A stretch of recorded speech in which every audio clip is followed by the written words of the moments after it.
or I suppose 2,973 if we're sticking to the Amazigh calendar, Morocco's King Mohammed VI officially declared Yanaya a national public holiday. It was a move welcomed by rights groups, but critics say that while positive steps have been made in recent years, they have largely been symbolic, and that the government has, for decades, systematically marginalized the Amazigh community. Rural poverty in Morocco is still stark. In the far reaches of the Atlas Mountains, clean water, decent housing, electricity, and proper nutrition are far from guaranteed. Some villages are still only accessible by foot, motorbike, or donkey. When I met Rashid Raha, founder of the newspaper Le Monde Amazigh, at his office in the capital Rabat a few weeks before, he summed up the contrast with a dichotomy: the useful Morocco and the useless Morocco in the eyes of the authorities. Along the coast, in the major cities, there's been a huge investment in development. Casablanca, Rabat, Tangier, Marrakesh, said Raha. But in the mountains, in rural areas, the people, the Amazigh, have been left behind. Those claims tallied with what I later saw in the Amazigh village of Agbar. In September 2023, a 6.8 magnitude earthquake struck Morocco, with the epicenter in this part of the High Atlas Mountains, a heartland of Amazigh culture. It killed over 3,000 people, destroyed or damaged 60,000 homes, and displaced 500,000. But more than 2 years after the tragedy, I saw dozens of families in Agbar still living in temporary plastic tents, at times in sub-zero temperatures, despite the government's pledge to support and provide compensation to all of the victims. That neglect, according to Raha, is symptomatic of deeper inequalities suffered by Morocco's Amazigh citizens. Today they remain underrepresented in politics, media, and entertainment, he said. Their access to education and healthcare is often poor, and the institutionalization of the Tamazight language has been slower than promised. Yet even the fiercest critics admit the situation has improved from the days when conflict between Amazigh communities and the government regularly turned violent. Symbolic though it might be, the image of Yanaya and Amazigh culture being celebrated everywhere from Rabat to Marrakesh and Tisselday is a powerful one.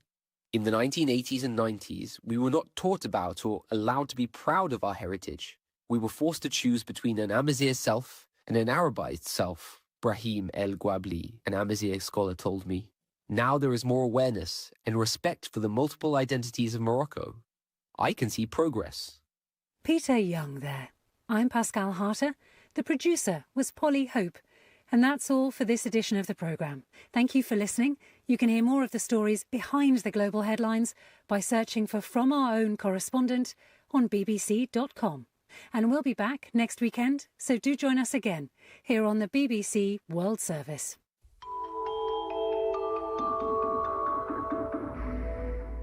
That was the BBC programme From Our Own Correspondent. I'm Saroja Coelho. Good afternoon. Good morning, Manitoba. I'm Julie Buckingham in for Marcy Marcusa. This is an exciting Monday morning for us. We're going to be covering a wide variety of topics. Perhaps on your drive in this morning, you were dealing with a wet pavement. I had to do a little detour this morning, so already testing my skills to get to work this morning. And we'll continue to follow why parts of Waverley closed today. Understand that police were on scene and perhaps hydro as well. So that is something to keep in mind. Let's say good morning to our team today. Of course, Sierra Sanders is here. She is our show's director and is also monitoring traffic. Abby Adeyemi will be monitoring our weather conditions. And spoiler alert, there's going to be a double-digit number, I think, maybe later on in the week. And Darren Morash is here pushing all of the buttons to make sure that we look good on YouTube so that you can check us out there. So thank you for joining us this morning. We will begin the show with how long one Manitoban has been waiting to create a fictional series about a Jamaican-Canadian curling team. More from the founder and creative producer coming up. Let's check in with Heather Wells with your headlines. Good morning. Well, it was a frantic weekend in Peguas First Nation. Hundreds of workers laying thousands of sandbags, working around the clock, trying to protect homes and buildings from rising water. The province has warned a devastating flood could hit Peguas again this year. Chief Stan Bird says the whole community is in a race against time, so we'll hear from him coming up. And a First Nation nonprofit says a former employee misappropriated more than $6 million of its funds. That's according to a lawsuit filed last month in Winnipeg. We'll hear more in our next local news coming up at 6:30. Thank you so much, Heather. Thank you. Heather Wells will be with us throughout the morning as well. The morning show is on until 8:37 a.m. and the world this hour, our World Report will be up in just a few moments. Continue to stay with us as we also tell you about a new study looking at how children in Canada grow up with incarcerated parents. We'll speak with one of those researchers just ahead. Again, it's Julie Buckingham in for Marcy Marcusa. This is Information Radio. Stepping into special crimes, where the stakes hit harder. We want to find the person who did this so it doesn't happen again. But this time, she can't do it alone. I was brought here to be a partner. Partners need trust. And must learn to put her faith in others. One last time, are you with us? I didn't come this far to only come this far. Allegiance. New season. Watch free on CBC Gem. This is World Report. Good morning. I'm Angie Seth. Polls are about to open in 3 federal elections, by-elections, I should say, ridings, 2 in Toronto and 1 just outside of Montreal. And depending on what voters decide, by tomorrow, Prime Minister Mark Carney could be leading a majority government. Let's go to Janice McGregor now in our Parliamentary Bureau. So, Janice, as we know, the stakes are unusually high for these by-elections. What are the parties saying about that? It's been really interesting. At the Liberal Convention over the weekend, for example, Industry Minister Mélanie Joly, who's also a major party organizer in Quebec especially, she said the ballot question for these by-elections is about which party can offer stability in a world of instability. But barring a major shock in the 2 Toronto seats, where the Liberals usually win by comfortable margins, recent floor crossings have already manifested a situation where the Liberals will probably flip over into majority government territory tonight, regardless of what happens in the suburban Terrebonne seat north of Montreal. That has been held provincially by the Parti Québécois. Federally, it hasn't been Liberal since the 80s. And so the Bloc has been out saying that since the majority is now assured, voters there should really be casting their ballots based on who's best to represent the interests of Quebecers. So we'll see which narrative wins tonight. So if the Liberals do come out as a majority with these by-elections, will that put an end, however, to the string of floor crossings? Indeed. I mean, a few more MPs, that's an insurance policy for the Liberals, right? Especially if this Parliament now continues for several more years. Government House Leader Stephen McKinnon continues to deny that poaching the 5 MPs so far was an undemocratic power grab. We think the times require and demand that we work with other parties on these solutions. We want to be a unifying government. We want to bring solutions that Canadians from all walks of life, from all regions, can adhere to. Still, this shift from minority to majority, that's going to remove powerful tools from opposition hands. They won't be able to leverage key swing votes to broker wins for their riding or their party interests once the Liberals have enough votes of their own. CBC's Janice McGregor for us in Ottawa. Thank you. You're welcome. Well, U.S. President Donald Trump says his military will be blocking the Strait of Hormuz within hours. Trump's threat comes after high-level negotiations with Iran ended without an agreement over the weekend. The White House blames the failed talks on Tehran's refusal to give up its nuclear ambitions. I'm now joined by the CBC's Sasha Petrusik, who is in Jerusalem for us. So, Sasha, what more can you tell us about this U.S. blockade? Well, Angie, we might be seeing a new standoff developing. The U.S. military has announced it's blocking all of Iran's ports on either side of the Strait of Hormuz, which seems like an attempt to put economic pressure on Iran without blocking the whole waterway. Now, this comes after some confusion yesterday when Trump posted that the strait would be closed entirely. That seems to be a little more selective now.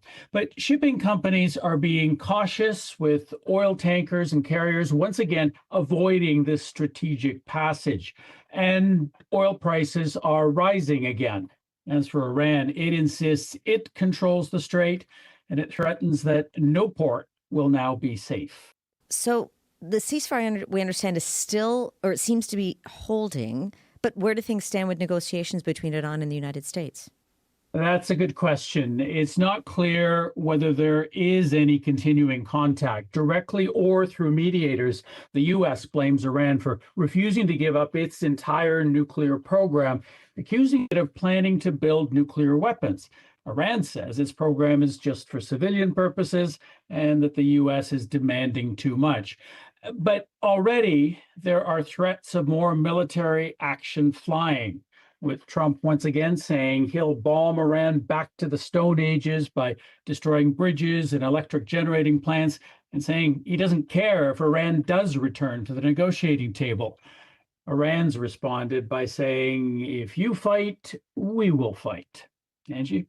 That's the CBC's Sasha Petrusik in Jerusalem. Sasha, thank you for this. My pleasure. Meantime, U.S. President Donald Trump says he doesn't like Pope Leo. Trump is accusing the head of the Catholic Church of being soft on crime and very liberal. Speaking at Joint Base Andrews, Trump criticized the Pope for his stance on nuclear weapons and foreign policy. I'm not a big fan of Pope Leo. He's a very liberal person, and he's a man that doesn't believe in stopping crime. He's a man that doesn't think that we should be toying with a country that wants a nuclear weapons so they can blow up the world. Pope Leo says he will continue to criticize the U.S.-Israeli war in Iran. Well, for the first time in Australia's history, a woman will be leading the country's army. Lieutenant General Susan Coyle will take over as Army Chief in July. Here's Australian Defence Minister Richard Marles. As Susan said to me, you cannot be what you cannot see. And Susan's achievement will be deeply significant to women who are serving in the Australian Defence Force today and women who are thinking about serving in the Australian Defence Force in the future. Women currently make up about 20% of the Australian Defence Force. Well, presidential elections in Peru are extended for another day. Voting was supposed to be completed yesterday, but thousands of people were unable to cast a ballot.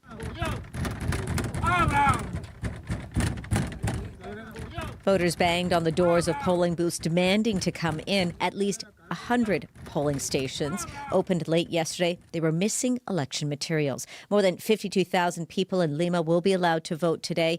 So will some Peruvians registered to vote abroad. Back here at home, Quebec has a new premier. Christine Fréchette has been chosen to take over as leader of the Coalition Avenir Québec.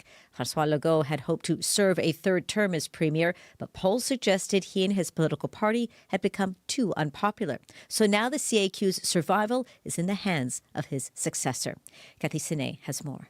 Aujourd'hui, vous avez choisi une femme et un leadership rassembleur. Christine Fréchette is the next Premier of Quebec. She's the second woman to reach the top job in the province's history after Parti québécois leader Pauline Marois in 2012.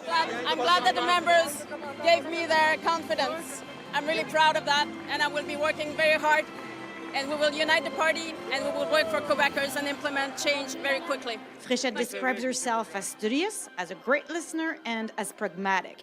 And she wants to prove that she's ready to face her two opponents, Quebec Liberal leader Charles Milliard and Parti québécois leader Paul Saint-Pierre Plamondon, who she says will bring back the old federalist and separatist rivalries. Messieurs, je vous le dis tout de suite, je ne vous laisserai pas ramener le Québec 10 ans en arrière. Sirs, I'm warning you. I won't let you bring Quebec 10 years back in time. I'll be in your way, Fréchette says. C'est la dernière demande que je vous fais comme chef de la CAQ.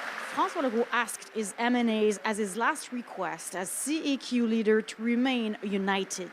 Unissez-vous parce qu'unis, il n'y a rien d'impossible. He said that's normal that a leadership race creates tension. Be united because in unity, nothing is impossible. Cathy Sonnet, CBC News, Drummondville. A Shoppers Drug Mart customer says she was given the wrong medication at the pharmacy and ended up in the emergency room. The case is exposing gaps in a system meant to keep patients safe. But Go Public's Rosa Marcotelli now with how a routine pharmacy pickup turned into a months-long ordeal. I felt kind of scared. What should have been a routine pharmacy pickup turned into a months-long ordeal that ended with Marissa Dawson in the ER. I was very faint. I couldn't move. Her local Shoppers Drug Mart pharmacy gave her blood pressure pills instead of allergy medication. The error was only caught by an ER nurse. So the medication I should have had was hydroxyzine, and then the medication that I was given was hydralazine. Melissa Sheldrick knows the risks. Her 8-year-old son Andrew died in 2016 after a different pharmacy gave him the wrong medication. Now with the Institute for Safe Medication Practices Canada, she says pharmacist workload is a major factor. It really is strengthening those systems around them in order to support them with dispensing medications. More than 800 million prescriptions are dispensed in Canada every year, but error rates are unclear. Dawson says requiring errors to be reported is a good start. She's since switched pharmacies. I am double checking everything. Loblaw Companies Limited, which owns Shoppers Drug Mart, says what happened was preventable human error, saying it has reinforced existing safety procedures with pharmacy staff. Rosa Marcotelli, CBC News, Toronto. And that's the latest national and international news from a World Report. I'm Angie Seth. This is CBC News.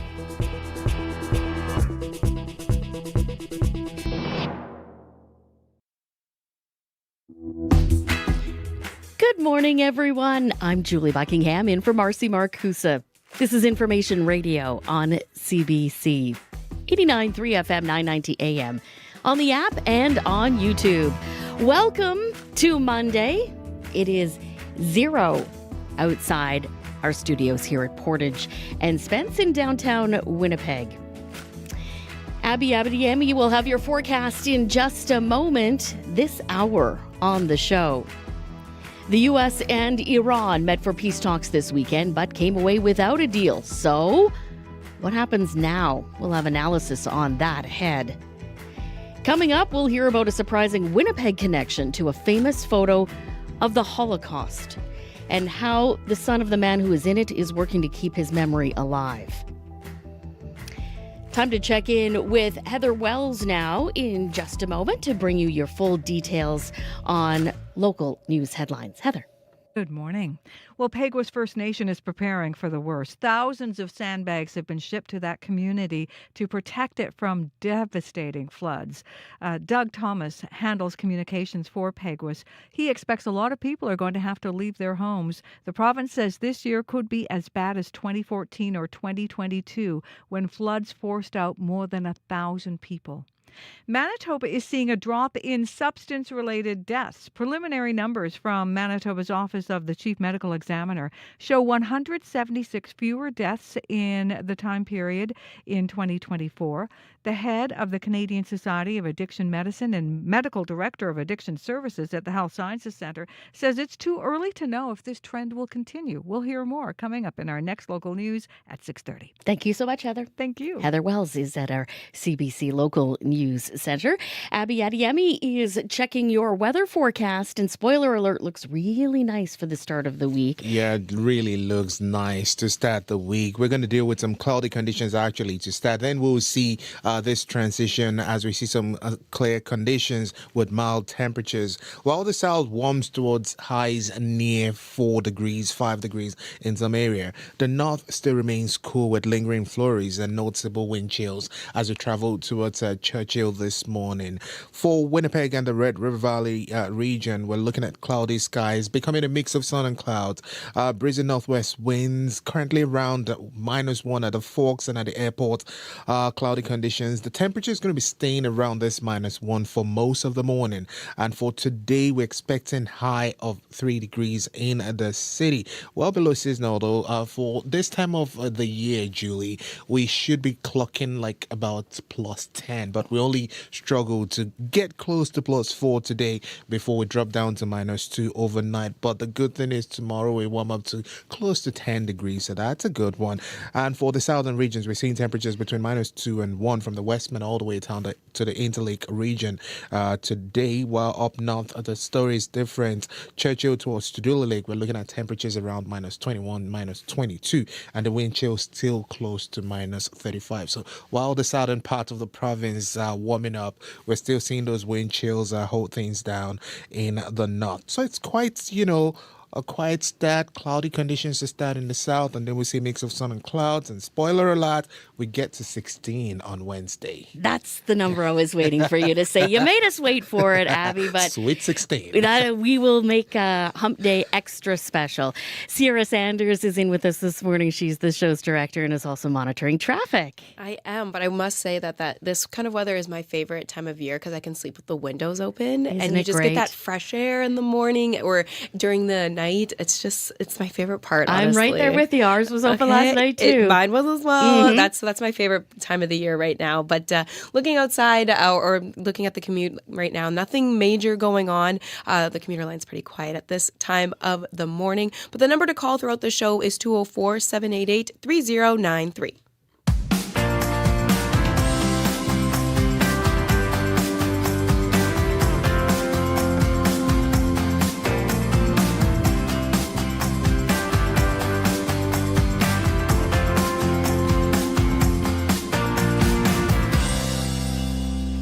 14 minutes after 6 o'clock. Good morning. A fictional series about a Jamaican-Canadian curling team based in Winnipeg is set to premiere this summer. It's called Cool Sweepings. Appropriately enough, it is being produced by Bell. The founder and creative producer of the project hosted, appropriately enough, a bonspiel yesterday to raise awareness about the series. This is what Chris Sharp told Radio Canada's Juliette Straight about the event. It's the first time ever to have the first ever Cool Sweepings curling bonspiel, and it's just a fantastic time for people to come together and curl in the tournament. Bonspiel here in Manitoba is very epic. People love curling here in this province, and there's like entertainment as well, like steel pan playing in the background. There's artists performing. We're having a Caribbean dinner, and just lots of networking and people coming together. You told me that you're the director of the show. What's the link between the show and the event today? So the show is literally about kids trying to save the rink, like their curling rink their father has. It's kind of getting into financial problems, and they have to enter a bonspiel to save the rink. So we've actually created a real-life curling bonspiel. So this is actually the show in real life. And the Cool Sweepings team is actually playing in this tournament as well. Is it some fundraising today as well, like the money of the bonspiel? Is it going somewhere? Yeah, for the most part, it's the fundraising of this event is helping to create more like awareness about curling. It helps to fund the show itself, and it's just a great way for bringing people together. So it's just fantastic. So curling is big in Manitoba. Here you're doing kind of like a mashup of like Jamaican culture and curling. Why was it important to have that mix of culture? Honestly, like just living in Canada, it's a very diverse country, and I was introduced to curling like when I was super young, and if you're Canadian, there's like skiing and hockey, and adding a little bit of Caribbean culture to curling is just a great way to bring people together and bring cultures together. Can you tell me a bit more about the show? What was the process of doing it? Maybe when did it air? So creating the show was a long time coming. It's been 18 years in development for this stream. So we pitched, and then the people said no, but eventually we got an awesome broadcaster on board for this one. But yeah, the process of the show has been it's been hard to produce it, make it happen, but we've got a great cast, a great crew, and the story itself is literally about a curling rink going out of business, and Winnipeg used to have double the amount of curling rinks, so there's a little bit of truth to the story. So we're planning to air the show in the summer. We don't have the date yet, but it is coming this summer. Great. Are you planning on doing another one of those bonspiel events? Yeah, this is the first annual, and we plan to do this next year, and we do plan to also expand it across the country as well. Across the country, wow! Do you have like any ideas of where? Do you have any partnership already? Yeah, definitely. I'm thinking of Saskatoon, Thunder Bay, Ottawa, Calgary. These are all curling cities, and maybe even more as well.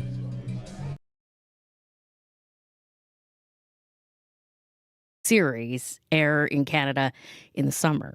But it makes sense, right? Especially when it's Cool Sweepings, a fictional series about a Jamaican-Canadian curling team set right here in Winnipeg. You are hearing from Chris Sharp, the founder and creator.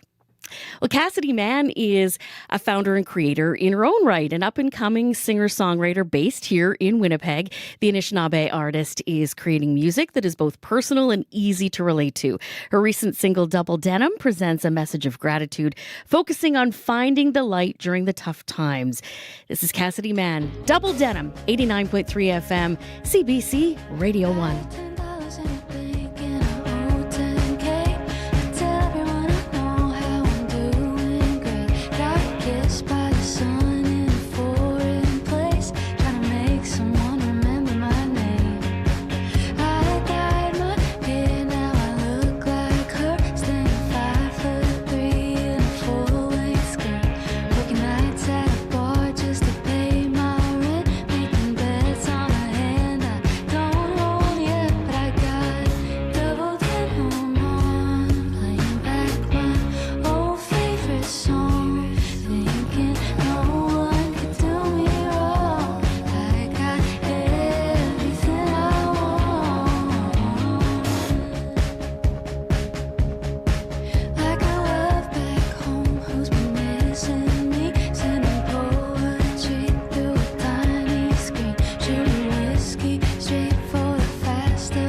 Cassidy Mann with Double Denim on 89.3 FM, 990 AM, CBC Radio 1. I'm Julie Buckingham in for Marcy Marcusa, 21 minutes after 6 o'clock and 0 in downtown Winnipeg. Having a parent in jail or prison can be a traumatic and even shameful experience for children. And now a new Canadian study is shedding some light on just how many young people are grappling with that very reality. The research, led by McMaster University, looked at data from 5 provinces, and it found 170,000 children had incarcerated parents between the years of 2015 and 2021. Joining me now to talk more about this is Elsa Marie Knudsen, who is part of the research team. She is an associate professor and director of the Department of Social Work at Trent University. She is joining us this morning from Toronto. Good morning. Good morning, Julie. Thanks for having me. Tell us a little bit more about your research and how complete a picture you've been able to get. This is a really exciting research for the very few policy and research folks who are working on this topic. This is an area that we haven't had very much data on at all. And so it's been really tough to make the case for, further research and funding and services and policy attention to this important topic. So this research allows us to sort of set this is the first step in being able to understand this issue better. And indeed, we found, as we suspected, that a huge number of Canadian children have a parent in prison for the provinces and time period we studied. It was 1 in 100 children and youth under 18 had a parent in prison during those years. And from that, we can estimate that 1 to 2% of Canadian children experience parental incarceration every year.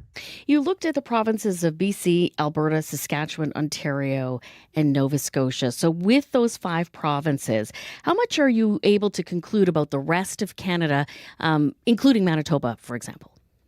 Absolutely. Unfortunately, we didn't choose these provinces because we wanted to leave anybody out. It really, that choice comes down to what kind of data was available within the Statistics Canada social data linkages environment, which we were very, very lucky to be able to use to create this data set. And so not every province has the same kinds of data available, and so we were only able to use those provinces. Luckily, that is those provinces go from all the way from east to west. It includes small and large provinces. And so we feel very confident, and we've been able to sort of derive or extrapolate from those figures to the rest of the country to come up with those 1 to 2% estimate. And we feel really confident about that. But of course, further research is going to be needed for us to be able to say that with even more confidence and be able to generalize to all Canadian children. Did you look at what life is like for kids and teens who have a parent incarcerated? Yeah, this data and this study is really a large demographic study. So we're looking at all those kinds of Statistics Canada products that your listeners will know. When you fill out your record, your live birth record, and when you leave hospital, and when you collect child tax benefit. And it doesn't give us the picture of the everyday life of these kids, but there is information hidden in this data that can give us a sense of what that life is like. And also the research team includes some fabulous health and social researchers from across the country who do lots of different kinds of research, including qualitative, which is what I do. And so while this data is about the big numbers, we also have a little bit of research that looks into the everyday lives of these kids. And I can tell you that when I've spoken with families and children who have a loved one in prison, that this is a really heavy burden on their lives. There's a lot of stigma, a lot of secrecy and fear. We also know that parental incarceration is associated, it predicts worse future physical and mental health for these kids when they become adults. And that because criminalization and incarceration aren't equally distributed, we know that these are families experiencing higher levels of poverty, which combined with the high costs of having a parent in prison really means that it's sort of a double inequity. We also know that families who have a loved one in prison are more likely to be Indigenous, more likely to be racialized. And so we're talking about a picture of a really heavy burden and a lot of structural inequity. From your perch in the Department of Social Work at Trent University, how have you found that it affects young people's health and well-being? Well, we need a lot of different kinds of data to be able to paint that full picture or complete the puzzle, if you will, to understand what's going on. And this research is really only the first step.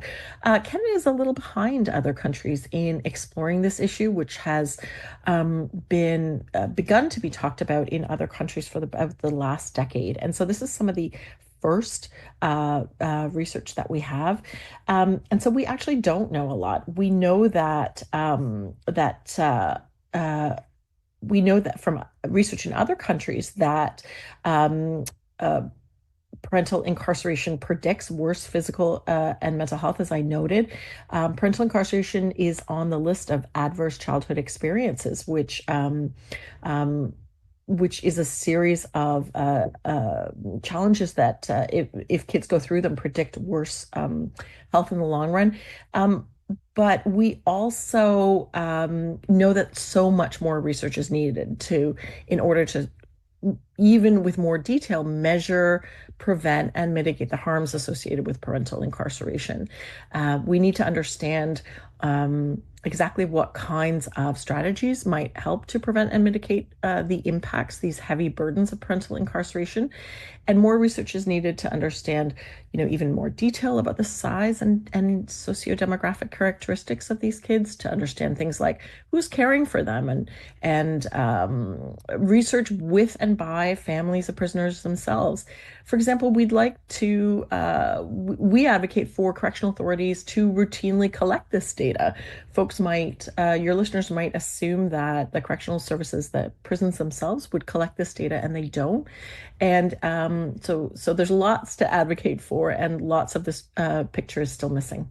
About 45 seconds remaining. Is there support available for youth who have parents who are incarcerated?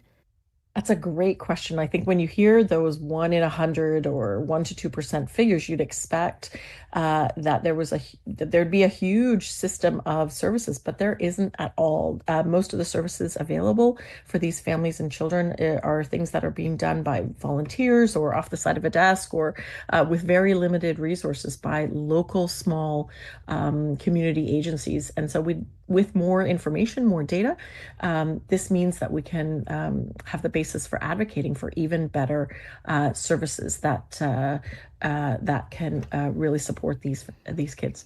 Thanks for doing this morning. We appreciate fascinating research. Thanks so much, Julie.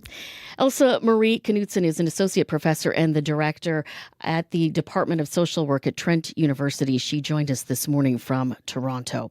Still ahead, we will have the latest on this weekend's high-stakes peace talks between the U.S. and Iran as we go forward. Of course, your full picture in weather and traffic as well. So stay with us. It is 0 under a mainly clear sky in downtown Winnipeg. Your CBC Local News starts now. This is CBC News. Good morning. I'm Heather Wells in Winnipeg. A bit of a roller coaster week today as far as the temperature is concerned. We're starting this morning at -1 downtown, becoming a mix of sun and clouds today. Still on the cool side, though, a high of just 3. Much warmer, closer to seasonal in Winnipeg tomorrow. Well, it is a race against time in Peguis First Nation. Hundreds of locals and volunteers pouring sand around buildings this weekend to protect them from a flood catastrophe. William Bird was helping out. He says it's hard to have to do this every year. I got family all along the main highway here, and that's where the majority of the flooding happens. And it's difficult for us to do this year after year after year, because sometimes, no matter what our efforts are, it's futile if the water comes above what we expect. Now, the province says this season could be as bad as 2022, when more than 1,000 people were forced out of Peguis. Bird says the community does all it can to prepare, but he'd like to see a permanent solution. Manitoba is seeing a drop in substance-related deaths. Preliminary numbers from Manitoba's Office of the Chief Medical Examiner show 176 fewer deaths in the first 11 months of last year compared to the same time period in 2024. Dr. Erin Knight is the president of the Canadian Society of Addiction Medicine and the medical director of addiction services at the Health Sciences Centre. She says it's too early to know if this trend will continue. I still see every day people who have recently lost loved ones and friends and family to unnecessary drug poisonings. And so on a personal and clinical level in the work that I do, I haven't seen the impact of what we're seeing from those numbers yet. Knight says it's hard to say exactly what has caused the drop in substance-related deaths in Manitoba, but on a national level, some likely factors leading to the decrease include changes to the drug supply and better access to the opioid reversing drug naloxone. A First Nation nonprofit says a former employee misappropriated more than $6 million of its funds. That's according to a lawsuit filed last month in Winnipeg. First Nations National Guardians Network is suing Melanie Desjardins, alleging she used the money to buy TikTok coins and go on vacations to Jamaica. The network was in charge of distributing funds for the federal government's Indigenous Guardians program. Dave Scott is an elder in Swan Lake First Nation and an Indigenous Guardian. We are so far behind in addressing the concerns that we have. Food insecurity, water insecurity, those things are crucial to our survival. Desjardins declined comment, and in a statement of defense, has not filed yet a statement of defense. After learning about the allegations, the federal government said it would take over distribution of the Indigenous Guardians program. 3 federal by-elections will be held today in 2 Toronto ridings and just outside Montreal in the suburb of Terrebonne. And the outcome could give Prime Minister Mark Carney a majority government. The Liberals only need to win 1 more seat to get a majority in the House of Commons. CBC News is going to have coverage of the by-election results tonight on the CBC News app and on CBC News Network. U.S. President Donald Trump is announcing a new deadline this morning. He says American forces will begin a blockade at the Strait of Hormuz starting at 9 Central Time. Over the weekend, ceasefire talks between the U.S. and Iran failed to deliver a permanent peace deal. They broke their word, they broke their promise. And remember, their promise was that they were going to open the Hormuz Strait. They didn't do it. They lied. Iran warns any military ships approaching the Strait of Hormuz will be viewed as violating the 2-week ceasefire and will be dealt with harshly and decisively. You can hear the latest developments on this story coming up on World Report at 7. Well, it is time to break out those tents. Manitoba Parks is opening reservations for the 2026 camping season this week. Starting at 7 this morning, you can book cabins, yurts, and group use areas. Campsites at Birds Hill, Winnipeg Beach, and Grand Beach will be available to book tomorrow, and you can start booking spots in the White Shell on Wednesday. Other campsites will be open for booking Thursday and Friday. This year, there's a new $10 cancellation fee. You can book online, by phone, or in Winnipeg, you can book in person. Toys filled the room at the annual Winnipeg Doll Extravaganza, bringing collectors and nostalgia seekers to another world.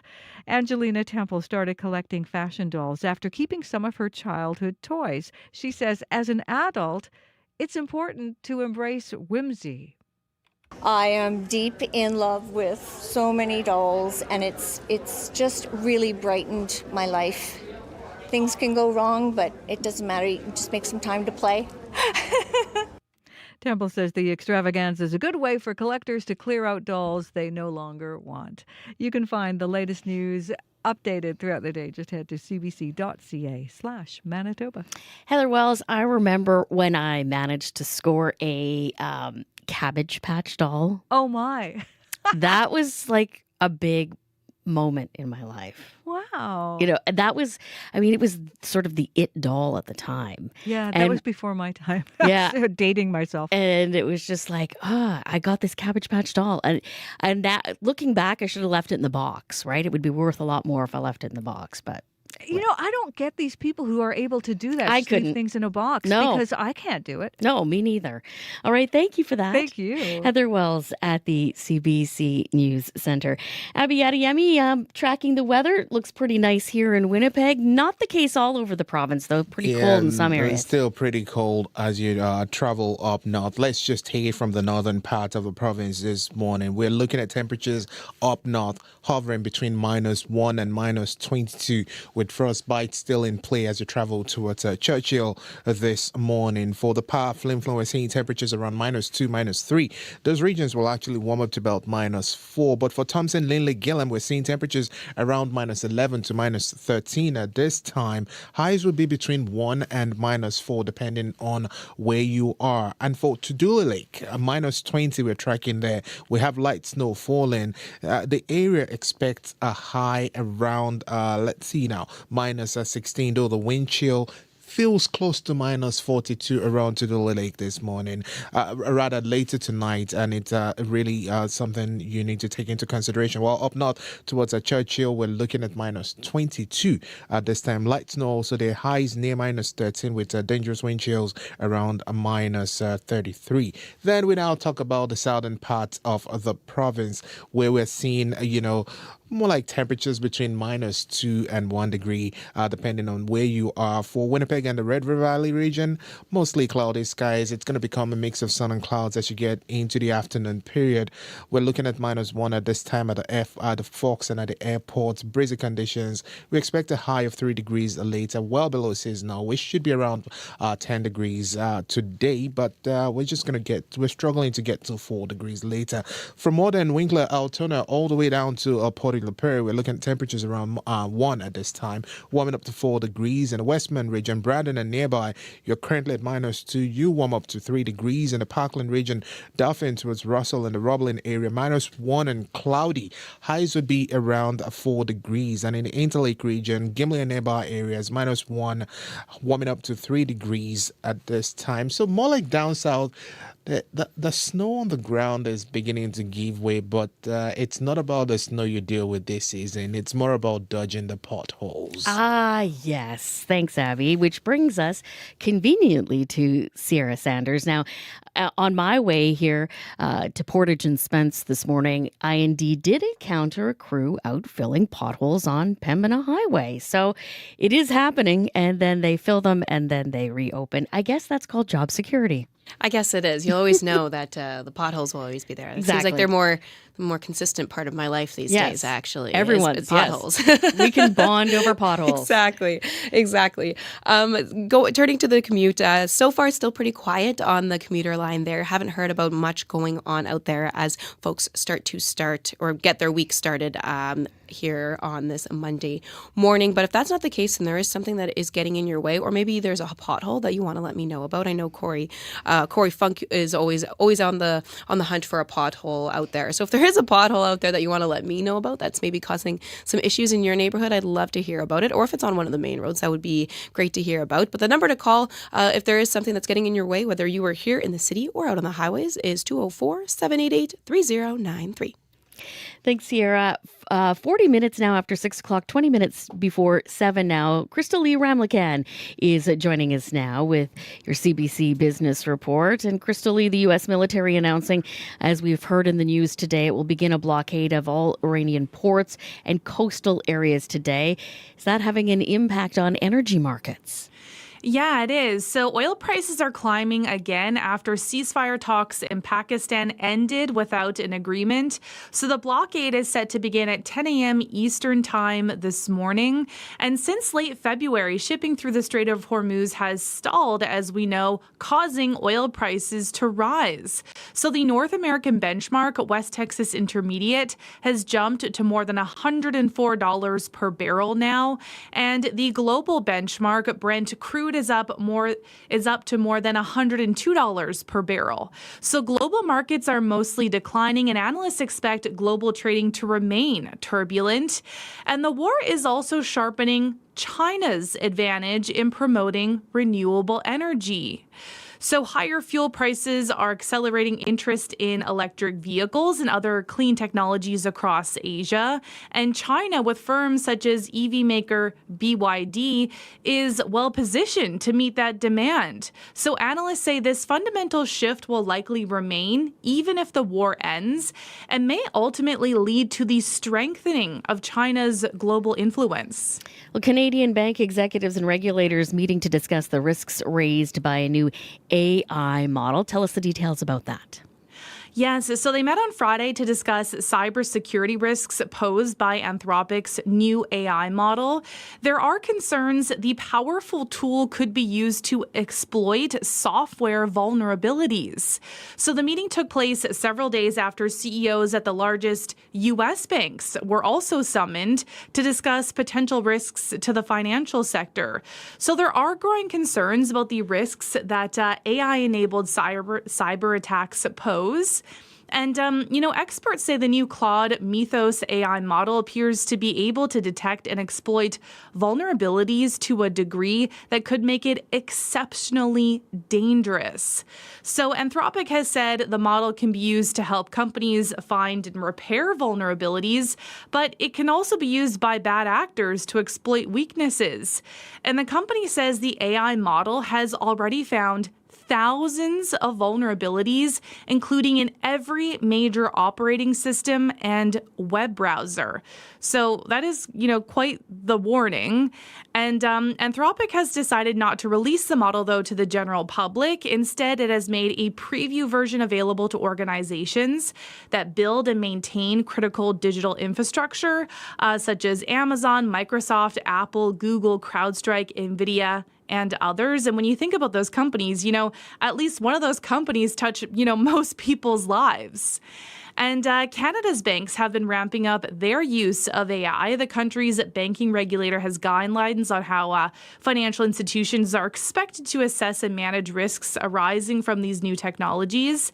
But the regulator says it does not have any plans to issue any short-term changes to its existing guidelines, which were issued in 2022. But it says it is continuing to assess emerging threats. All right, Krista Lee, it's Mario time. Let's switch gears to the movie business. Let's talk about those box office receipts. Yes. So as you kind of alluded to there, the Super Mario Galaxy movie is dominating the box office in its second weekend. The sequel made $69 million here in Canada and the U.S. So its domestic total now stands at $308 million with a global total of $629 million.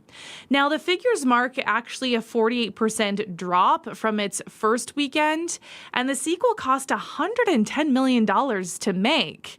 But it is still being considered a hit despite not matching the first film's initial success. Meanwhile, Universal's Yumi and Tuscany debuted in fourth place with just $8 million. The romantic comedy starring Halle Bailey is getting mixed reviews, but also positive audience feedback. Thanks for doing this morning. All right, thanks, Julie. Krista Lee Ramlakan with the CBC Business Report.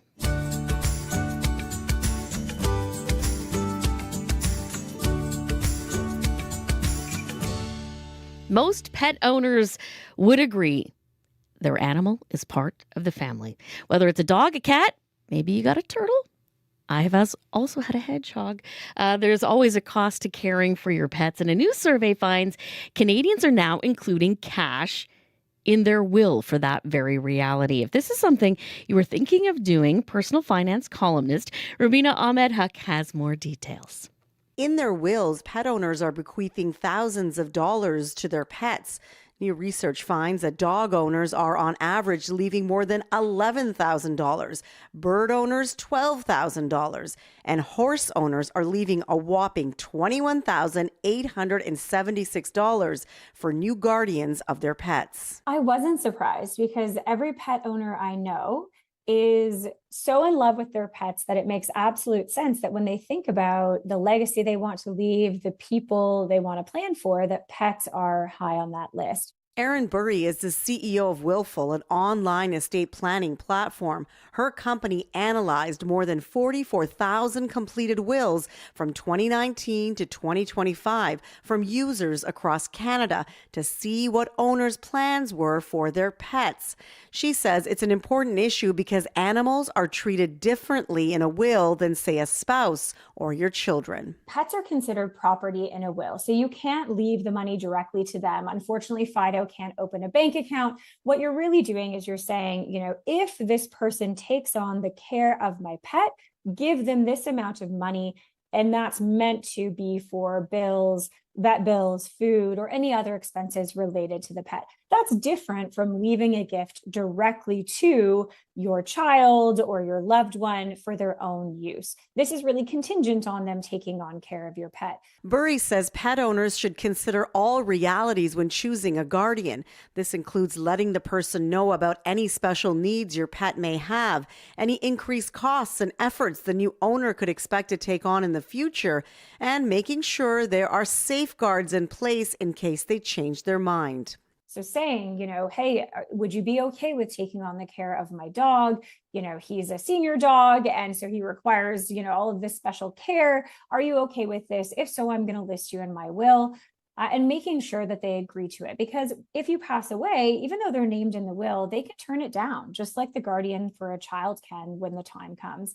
It's also really important to document your wishes in a valid will, but also to include backup choices. This has become a more recent trend, I would say. Amanda Easton is the owner of Fetch Pet Boutique in Toronto. She works with her customers, especially new pet owners, to understand the responsibility of owning a pet, the cost involved, the time commitment, and that they will be a part of your family. She says the same strategy should be taken when asking someone to be your pet's guardian. So there are quite a few, I would say, financial burdens when it comes to pets. It goes from food, veterinary bills, whether that be the annual checks or vaccinations, perhaps dental emergencies. But you also have to consider the age of the pet. How long are you going to be feeding them and doing their veterinary services? But also, what's their breed? Because not all dogs are low maintenance. There's so many dog breeds that require regular grooming. Easton has seen an increase in pets ending up in shelters because their owner died and there was no one to take them. She's encouraged by the trend of leaving money in a will for your pet. A lot of people are treating their pets as children, for better or for worse. So I would consider if you're thinking about putting your pet in your will, consider the same ideas as if you were putting your child in the will. And by that, I mean, what are the costs involved?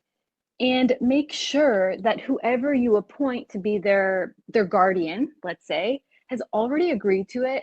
Easton's advice to anyone being asked to be a pet guardian: take the job seriously, know what you are agreeing to, and ask if money is being set aside for the pet's care. Most importantly, keep your promise and don't change your mind when a pet becomes your responsibility. For CBC Radio, I'm Rubina Ahmed Haq. Thanks, Rubina. I wonder how many people actually do that. It's not something I've ever thought of, but perhaps you have. Certainly let us know if that's something that you have decided to do. It is 10 minutes now before 7 o'clock. Information Radio. Local news is in decline across Canada, and this is bad news for all of us. With less local news, noise, rumors, and misinformation fill the void, and it gets harder to separate truth from fiction. That's why CBC News is putting more journalists in more places across Canada, reporting on the ground from where you live, telling the stories that matter to all of us. Because local news is big news. Choose news, not noise. CBC News. I'm Julie Buckingham in for Marcy Marcusa today. Peace talks between Iran and the U.S. ending in failure this weekend, threatening the already shaky ceasefire. Now, the United States plans to blockade all maritime traffic entering and exiting Iranian ports at 9 a.m. our time. In turn, Iran is warning of a forceful response to any military ships in the area. For a closer look at the story, we've reached Nader Hashemi. He is an associate professor of Middle East and Islamic politics at Georgetown University, and joining us from Washington, D.C. Good morning. Morning. The talks ended early Sunday. What has happened since those negotiations ended?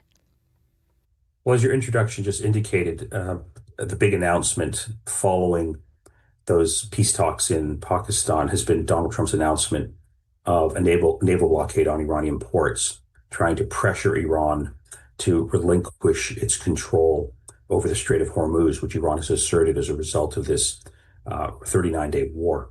So that's the big issue that everyone is focused on today.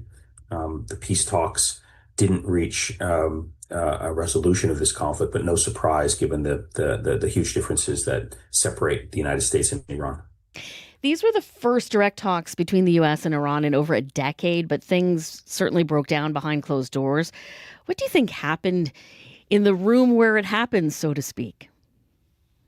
Well, we don't know exactly what happened, but just, there's several things that we do know that sort of give us an indication of what was going on in that room. One, these talks lasted for a very long time. There was there was, a lot of doubts if the two sides would actually even show up, given what was happening and the nature of the conflict. But they lasted for 21 hours. Both sides have publicly said that there were serious and substantive exchange of views. All of that, I think, is positive because this type of negotiation between the United States and Iran is very few and far between. Both sides sent very high-level delegations, and so there was a frank exchange of, opinions on what some of the outstanding issues are and how they can be resolved. And both sides seemed to indicate that there was, an atmosphere of cordiality and seriousness about really trying to resolve the fundamental issues that are at the heart of this dispute between the United States and Iran.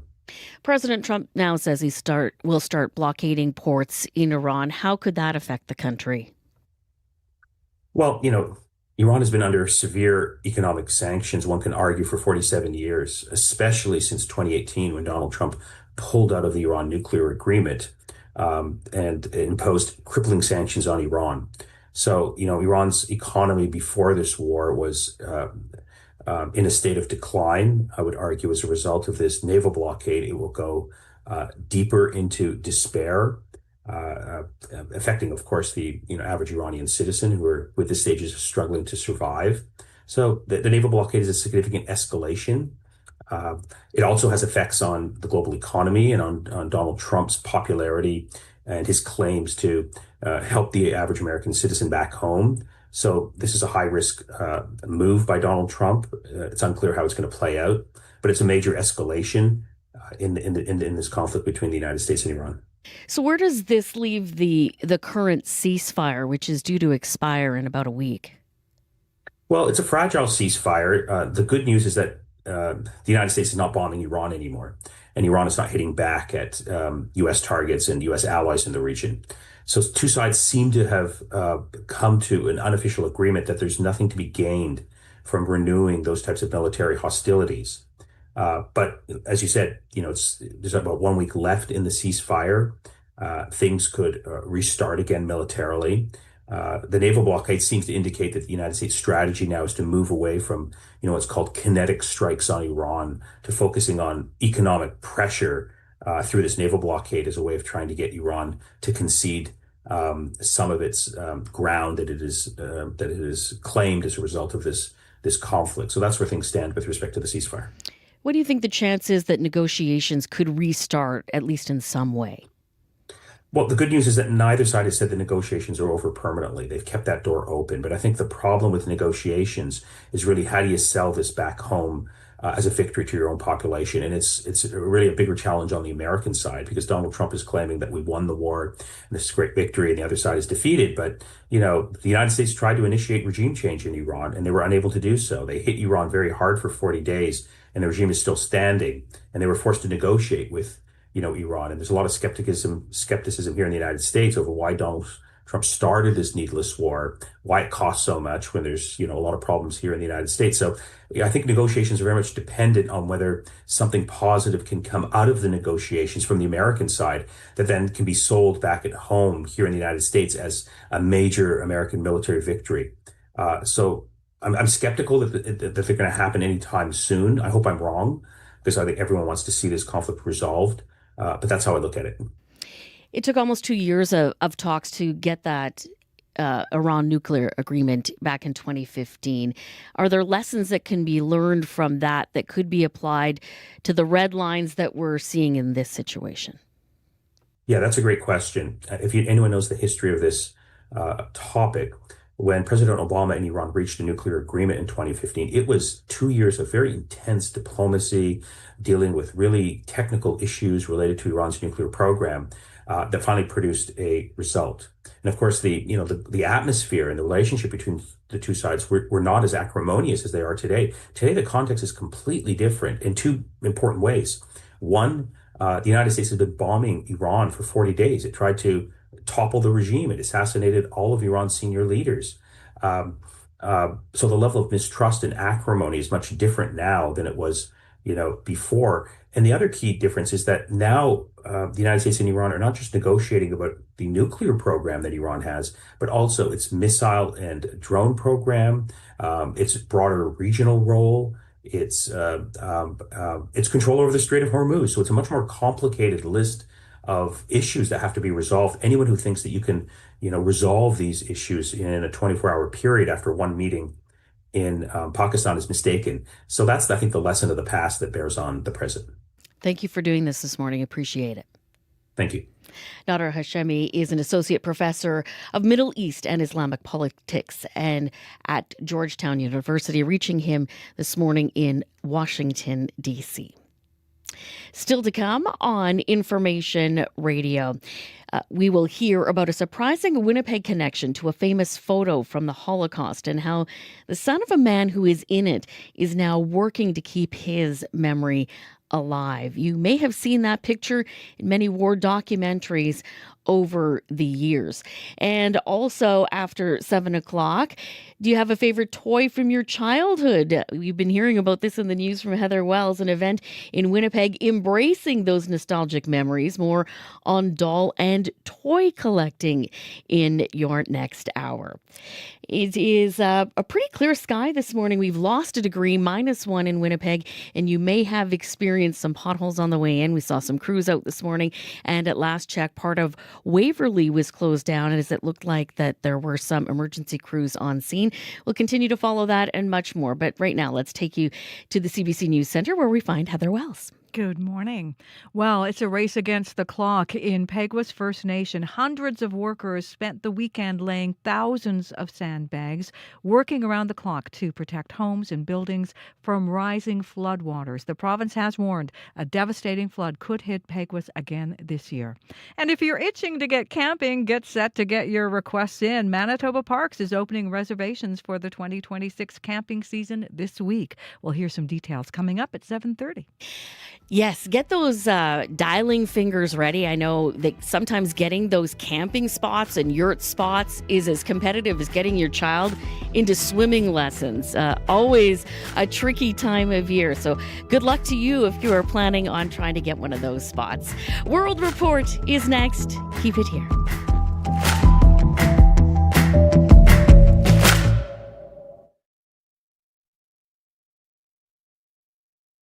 On the current.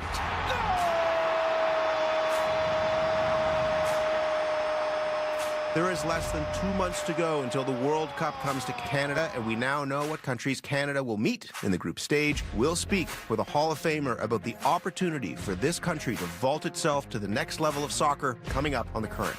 The Current with Matt Galloway this morning at 8:37, 9:07 in Newfoundland, and on the CBC Listen app. This is World Report. Good morning. I'm Angie Seth. Prime Minister Mark Carney is hoping today is the day he becomes the leader of a majority government. For months, he's been wooing opposition MPs, convincing them to cross the floor and join the Liberals. Well, today, voters in 3 federal by-elections could finish the job. But first, the ballots must be cast. Here's more from Jennifer Yoon. Just one vote. That's how the Liberals won the suburban riding of Terrebonne over the Bloc Québécois back in 2025. Now voters are heading back to the polls after the Supreme Court of Canada nullified that result. That race is one of 3 by-elections happening today. At stake, a slim Liberal majority in the House of Commons. Winning 2 seats would give the Liberals some wiggle room to pass bills more easily, and the 2 Toronto seats up for grabs are both in Liberal strongholds. If you look at the price of gas, it's absolutely ridiculous. In University Rosedale, Krista Freeland's former riding, voter Dave Meston says between global economic instability and threats of annexation from the U.S., he wouldn't mind a majority government. If that's going to make it a more effective government, I'm okay. In Scarborough Southwest, polls suggest the Conservatives are trailing behind the Liberals.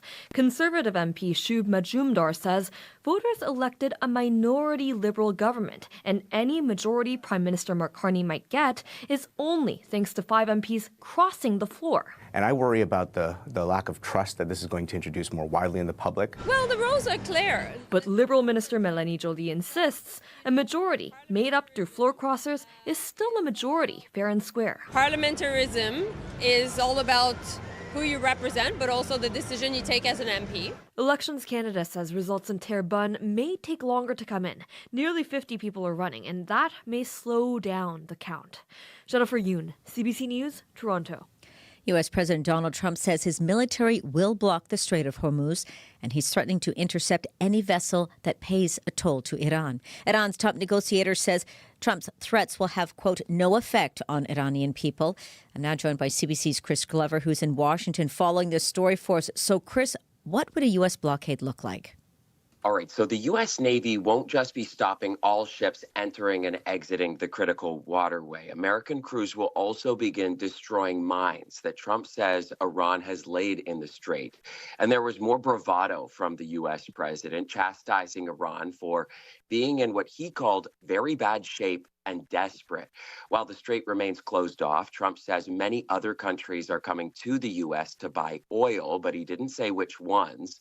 And he also says he expects numerous countries to help with his blockade, though again, he isn't saying which ones. Today, French President Emmanuel Macron says as soon as the situation allows, France and the UK will lead a peaceful multinational mission aimed at restoring freedom of navigation in the strait. But Macron stressed it'll be strictly defensive and separate, Angie, from the warring parties. So interesting there, but what about Iran? What are we hearing from them?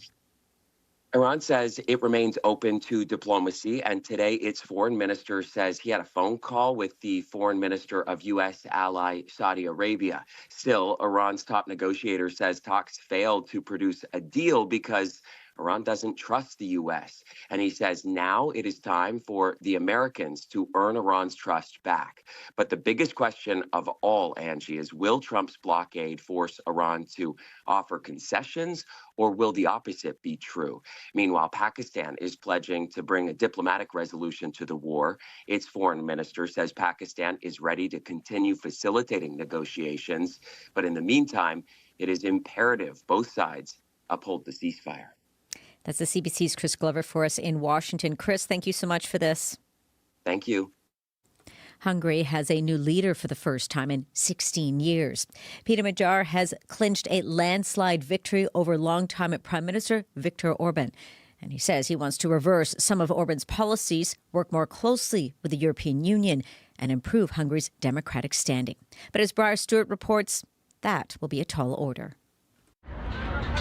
Along the boulevard lining the Danube River across from the country's iconic parliament building, crews clean up after thousands gathered to celebrate a new leader after 16 years. Peter Magyar and his TISA party appear to have secured a two-thirds majority, a win that will make it easier to change the constitution. We will restore the system of checks and balances, he said in his victory speech. Up until 2 years ago, Magyar was part of Orban's party. As a child, he was inspired by Orban, who earlier on in his political career was seen as a pro-democracy champion. But over his 16 years in power, Orban's vision shifted. He molded the Hungarian state into what the European Parliament now considers an electoral autocracy. Magyar, whose party is right of center, wants to ensure Hungary functions as a strong democracy. But experts say that won't happen overnight. It took 16 years to get here, and it would, in my opinion, take just as much to get back where we were before. Martin Schlanger is a researcher with the Budapest-based Republican Institute, a non-partisan think tank. He says many voters may be unsure about what exactly comes next. I think most people don't really have even a guess what might happen with the TISA government. The inaugural session of the country's new parliament needs to be held within the next month. Briar Stewart, CBC News, Budapest. To some health news now. Cancer is the leading cause of death in Canada, and new research suggests multiple types of cancer are projected to rise this year. Thousands more cases and deaths can be expected. Health reporter Lauren Pelly takes us through the details of the report. My experience started, my mom passed away when I was in high school of cancer. Jason Ellis never expected how many times cancer would strike his family. 4 years ago, he also lost his wife to a stage 4 sarcoma that had spread to her lungs. It completely obliterated everything. We had just bought our first house, wanted to settle down, have kids. Last summer, Ellis got a diagnosis of his own. The Guelph, Ontario resident found out he had a rare type of head and neck cancer and recently finished both chemotherapy and radiation treatment. New research suggests experiences like his remain all too common. Cancer continues to have a tremendous impact on people all across Canada. Jennifer Gillis is with the Canadian Cancer Society. She co-authored a modelling study out today in the Canadian Medical Association Journal, which projects the country will face more than 250,000 new cancer cases this year alone. The study also suggests 42% of all Canadians will be diagnosed with cancer at some point in their lives. Lung cancer is still expected to be the most commonly diagnosed cancer. And the most deadly.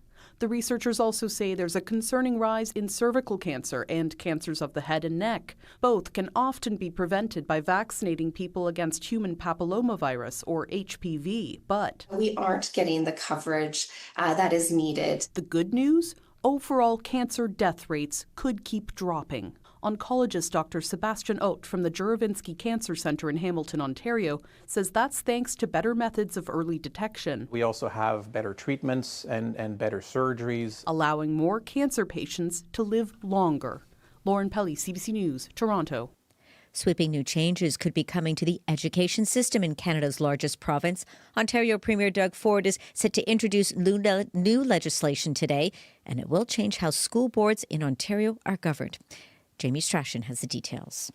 It'll be a significant piece of legislation that includes... After months of promises, Ontario Education Minister Paul Calandra will unveil legislation that could cement changes the Ford government has already implemented in some of the province's school boards. For 50 years, the Ministry of Education has felt that the best way to deal with things is to download to school boards that don't have the ability or the capacity to deal with problems. Last year, the province began seizing control of school boards. Already 8 school boards, including in Toronto and neighboring Peel, 2 of the country's largest, were put under the control of provincially appointed supervisors. Elected trustees were also suspended for, in some cases, what the province called wasteful spending. I really do hope that we keep the democratic system we have. Shirley Bell, the vice president of the Elementary Teachers of Ontario, hopes the role of elected trustees is maintained, calling them a key point of contact for parents. I have seen them make decisions around providing programming, looking at class size, looking overall at those budget responsibilities that help shape our working environments. It's unclear if under the new legislation, trustees will be on the ballot when municipal elections take place across Ontario in October. Jamie Strachan, CBC News, Toronto. And that's the latest national and international news from World Report. I'm Angie Seth. This is CBC News.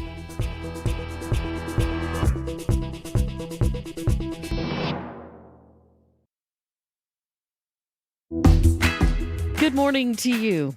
I'm Julie Buckingham, in for Marcy Marcusa today. And you're listening to Information Radio on CBC 89.3 FM, 990 AM, on the app, and on YouTube.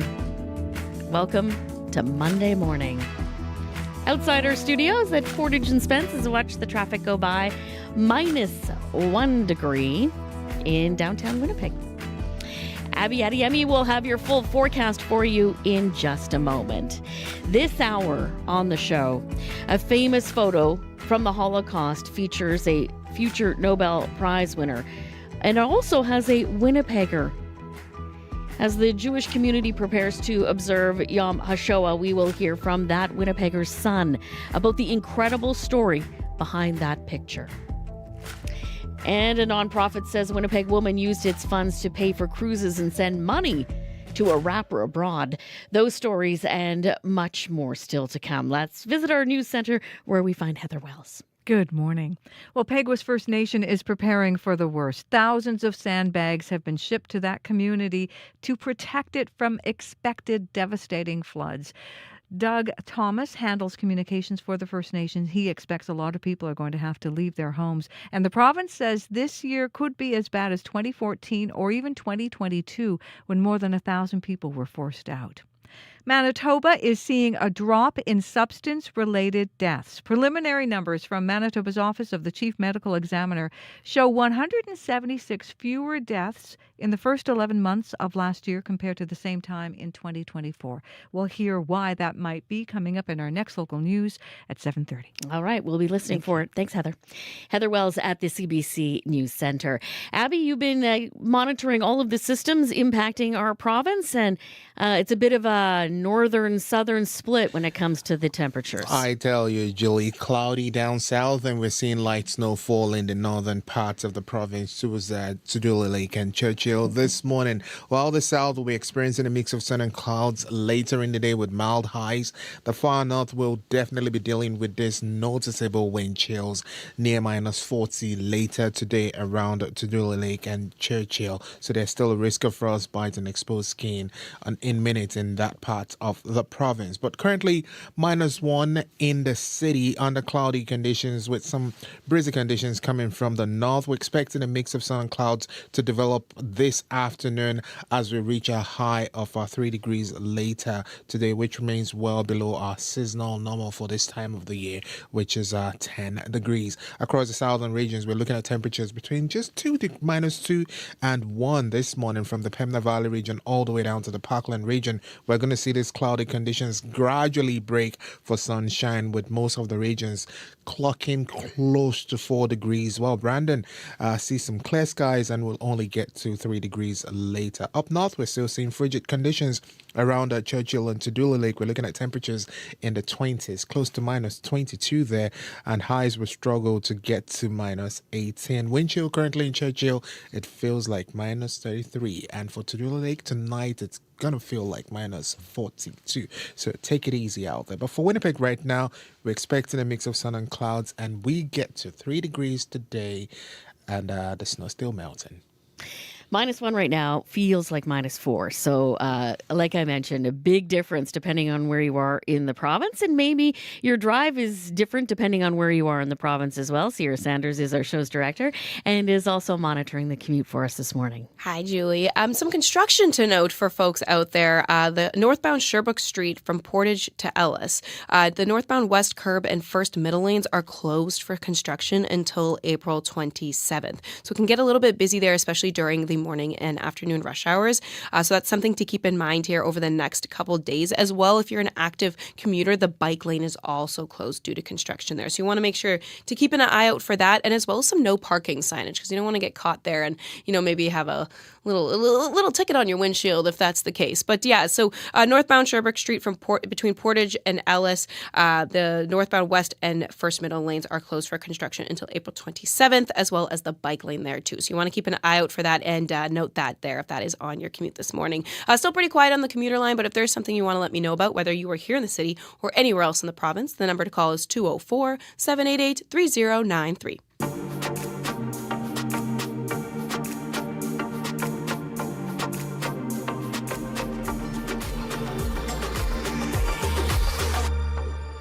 "15 minutes after 7 o'clock, and tomorrow is Yom HaShoah, which is a day to remember the Holocaust. If you've ever seen a documentary about the Holocaust, there is a good chance you have seen an iconic photo. It has a surprising Winnipeg connection. Red Cross snapped it inside a bunkhouse at Buchenwald concentration camp just after it was liberated in April 1945. In the foreground, an emaciated naked man standing beside bunk beds packed with fellow Jewish Holocaust survivors peeking out at the camera. One of the men is future Nobel Peace Prize winner Elie Wiesel. That is not why the Rady Center CEO Rob Berkowitz carries this picture in his wallet. His dad, Alex, is in the bunk. Rob joins us now with the story, and if you're watching on YouTube, you will see some of those photos. Good morning. Thank you for doing this. Good morning, Julie. Thanks for having me on. What did your dad tell you about the story behind that picture?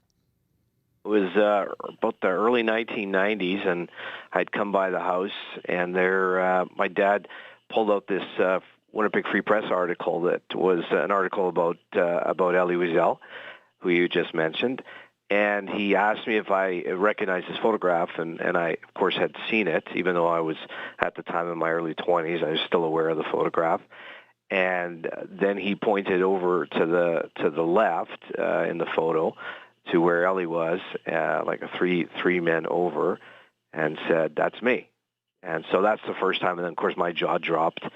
And then I remember him telling me about how the Red Cross had, and these are his terms, rounded up the healthier looking ones for this photograph and kind of choreographed the photograph, which, as you said, was taken in April. I think it was taken on April 11th, 1945, if I'm not mistaken. And we are looking, as we've mentioned, at the picture on YouTube, but it's a very famous photo, and as we've mentioned, you may have seen it in many documentaries. How old was your dad in the picture? My dad would have been 14 years old. They all look like old men. Ellie Wiesel, their families knew each other. They were from the same town, Sighet, which is now part of Romania. At the time, the borders were changing, and I believe it might have been called Transylvania at that time. Right. And their families knew each other. Ellie was a little bit older than my dad, about 2 years. So I think Ellie is about 16 in that photograph, but don't quote me on that. My father would be around a month away from his 15th birthday at the time of that photo. Oh, it's remarkable. And if you can't see the picture, certainly not an exaggeration that they certainly don't look like young teenagers that they were at that time. So ultimately, why did you decide to carry the photo in your wallet? Well, I've had it on me for a long time. I mean, it's obviously just a copy of it. It's a reminder to me of the fact that any challenges that I have on a daily basis are pretty much negligible. To be able to, for any Holocaust survivor, anyone to survive something like that, kind of gives you a perspective check, I think. And so for me, it's a reminder of him. He passed away 13 years ago, so it's a reminder of him, but more importantly, a reminder of his survival and basically why I'm walking the earth today. So it just reminds me of perspective, and so I keep that in my wallet. Not only did he survive Buchenwald, your dad spent about a year in 4 different camps, including Auschwitz. What did he tell you about his time there? Yeah, he talked about, well, the family was first rounded up in about April of 1944. The first train that he was placed on was destined for Birkenau. And that was a very, every one of these experiences was dramatic and overwhelming, but that particular story is quite something because he essentially saved his own life. The night before, and he told me this story, and then I have an audio clip of it as well, when they were being transferred onto this train that was destined for Birkenau. Now, so my dad, as I mentioned to you, was a young boy, a teenager, and the teenagers wore short pants, and the adult males wore long pants. So for whatever reason, the night before, my dad puts on a pair of his brother's pants. His brothers are older, in their 20s, and he puts them on. And he's not sure why. The audio clip it's amazing when you listen to it, because he even says that I have no idea why I put them on, because it wasn't normal at the time. And then when they got to Birkenau, what happened was they were walking off the train, and they were placed into different lines. My dad kind of snuck in between his dad and his 2 older brothers, and they were going to the right. And then there was another line with women and children, and they were going to the left. And all the children in the short pants that were on the left with the women were being sent to the gas chambers. And my dad was with the adult men who could be useful in terms of work camps and other things that they had planned, the Nazis had planned. So he saved his whole life that first night being rounded up, which is incredible. So that's one story, I guess, that I'm happy to share with you. It's amazing how a simple choice in clothing could ultimately save your life. And your father eventually ended up in Winnipeg, built himself a life here, obviously had you. We're losing our Holocaust survivors. Mm-hmm. How do you hope to keep his story alive for the next generation? Well, I developed this presentation. It's about a 45-minute presentation when I always allow for Q&A. I was approached by an old friend of mine from the 90s, and she knew that my late father was a Holocaust survivor, and she proudly told me that she was teaching her two grade 9 classes at her school, the book Night, which is the book that, you referenced that Elie Wiesel was a Nobel Peace Prize winner. That was, I believe, the book that bestowed that award upon him. And anyways, this friend of mine, when she found out that Ellie and my father were from the same town, because she didn't know that, she asked me to come and speak to her class. And of course, my response to that was, well, I'm not an expert on the Holocaust, nor on my father's story. But it got me thinking, and I developed this presentation with some help because you research it, and I don't know if you've ever had a chance to look at a testimonial of a Holocaust survivor or anyone that's gone through anything like this. And it's a pretty challenging thing to follow. It's difficult to read, obviously, but it's also challenging to follow because when my father participated in the Shoah Foundation and the opportunity to have his testimonial, put in, I suppose, in the history book, so to speak, so that it could be reviewed by others down the road.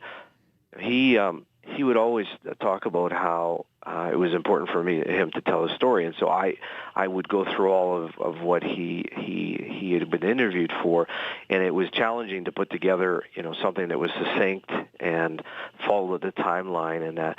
But I have to tell you, it was a labor of love, and it continues to be a labor of love. And since then, I've had the pleasure of doing presentations at schools and churches and synagogues and for seniors organizations, and it continues to be an honor and a privilege to tell his story on his behalf. And you're doing it right now. Tomorrow, Yom HaShoah, we have less than a minute remaining.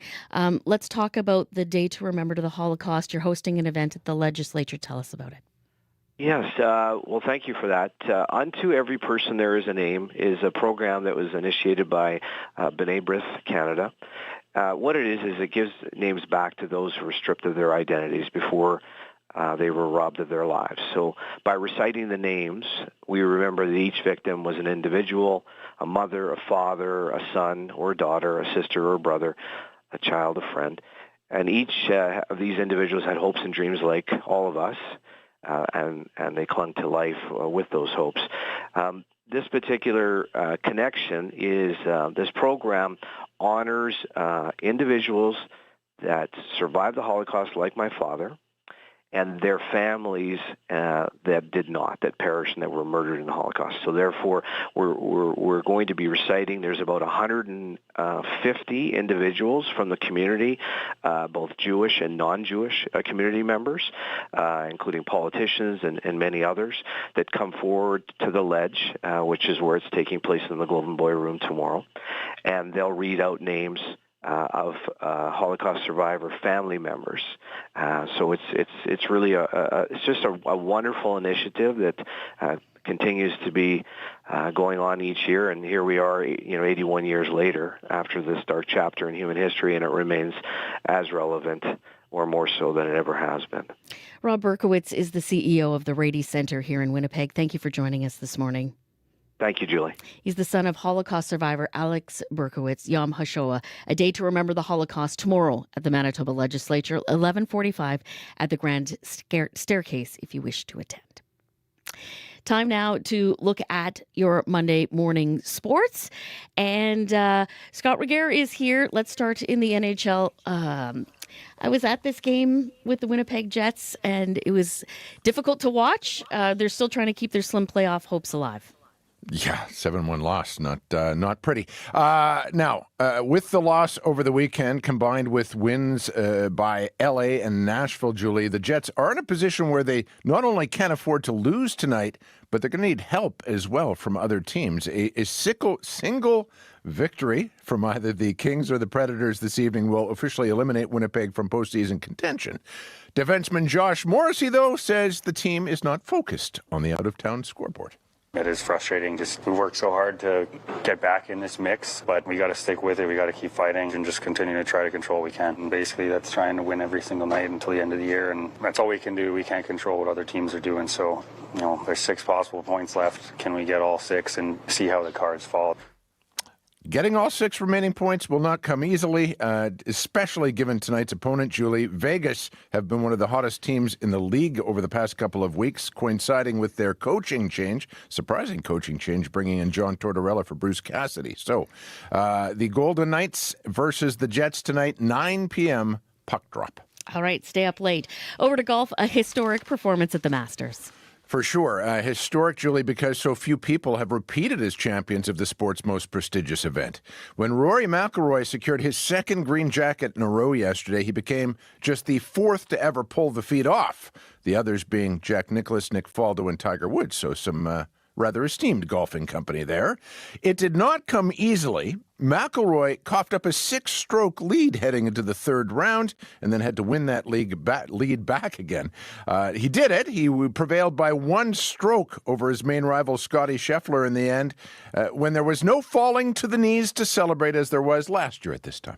My parting message last year was I can't wait to come back next year and put the green jacket on myself. I wasn't quite correct because the chairman did it, but I did want to come back here and prove last year wasn't a fluke. And also I want to thank my mum and dad. Surprisingly, I had to convince them to come this year because they thought that the reason that I won was because they weren't here. So I'm glad that we proved that wrong. But mum and dad, I owe everything to you. If I can be half the parent to Poppy as you were to me, then I know I've done a good job. Yeah, Rory McIlroy pulling at the heartstrings a little bit there.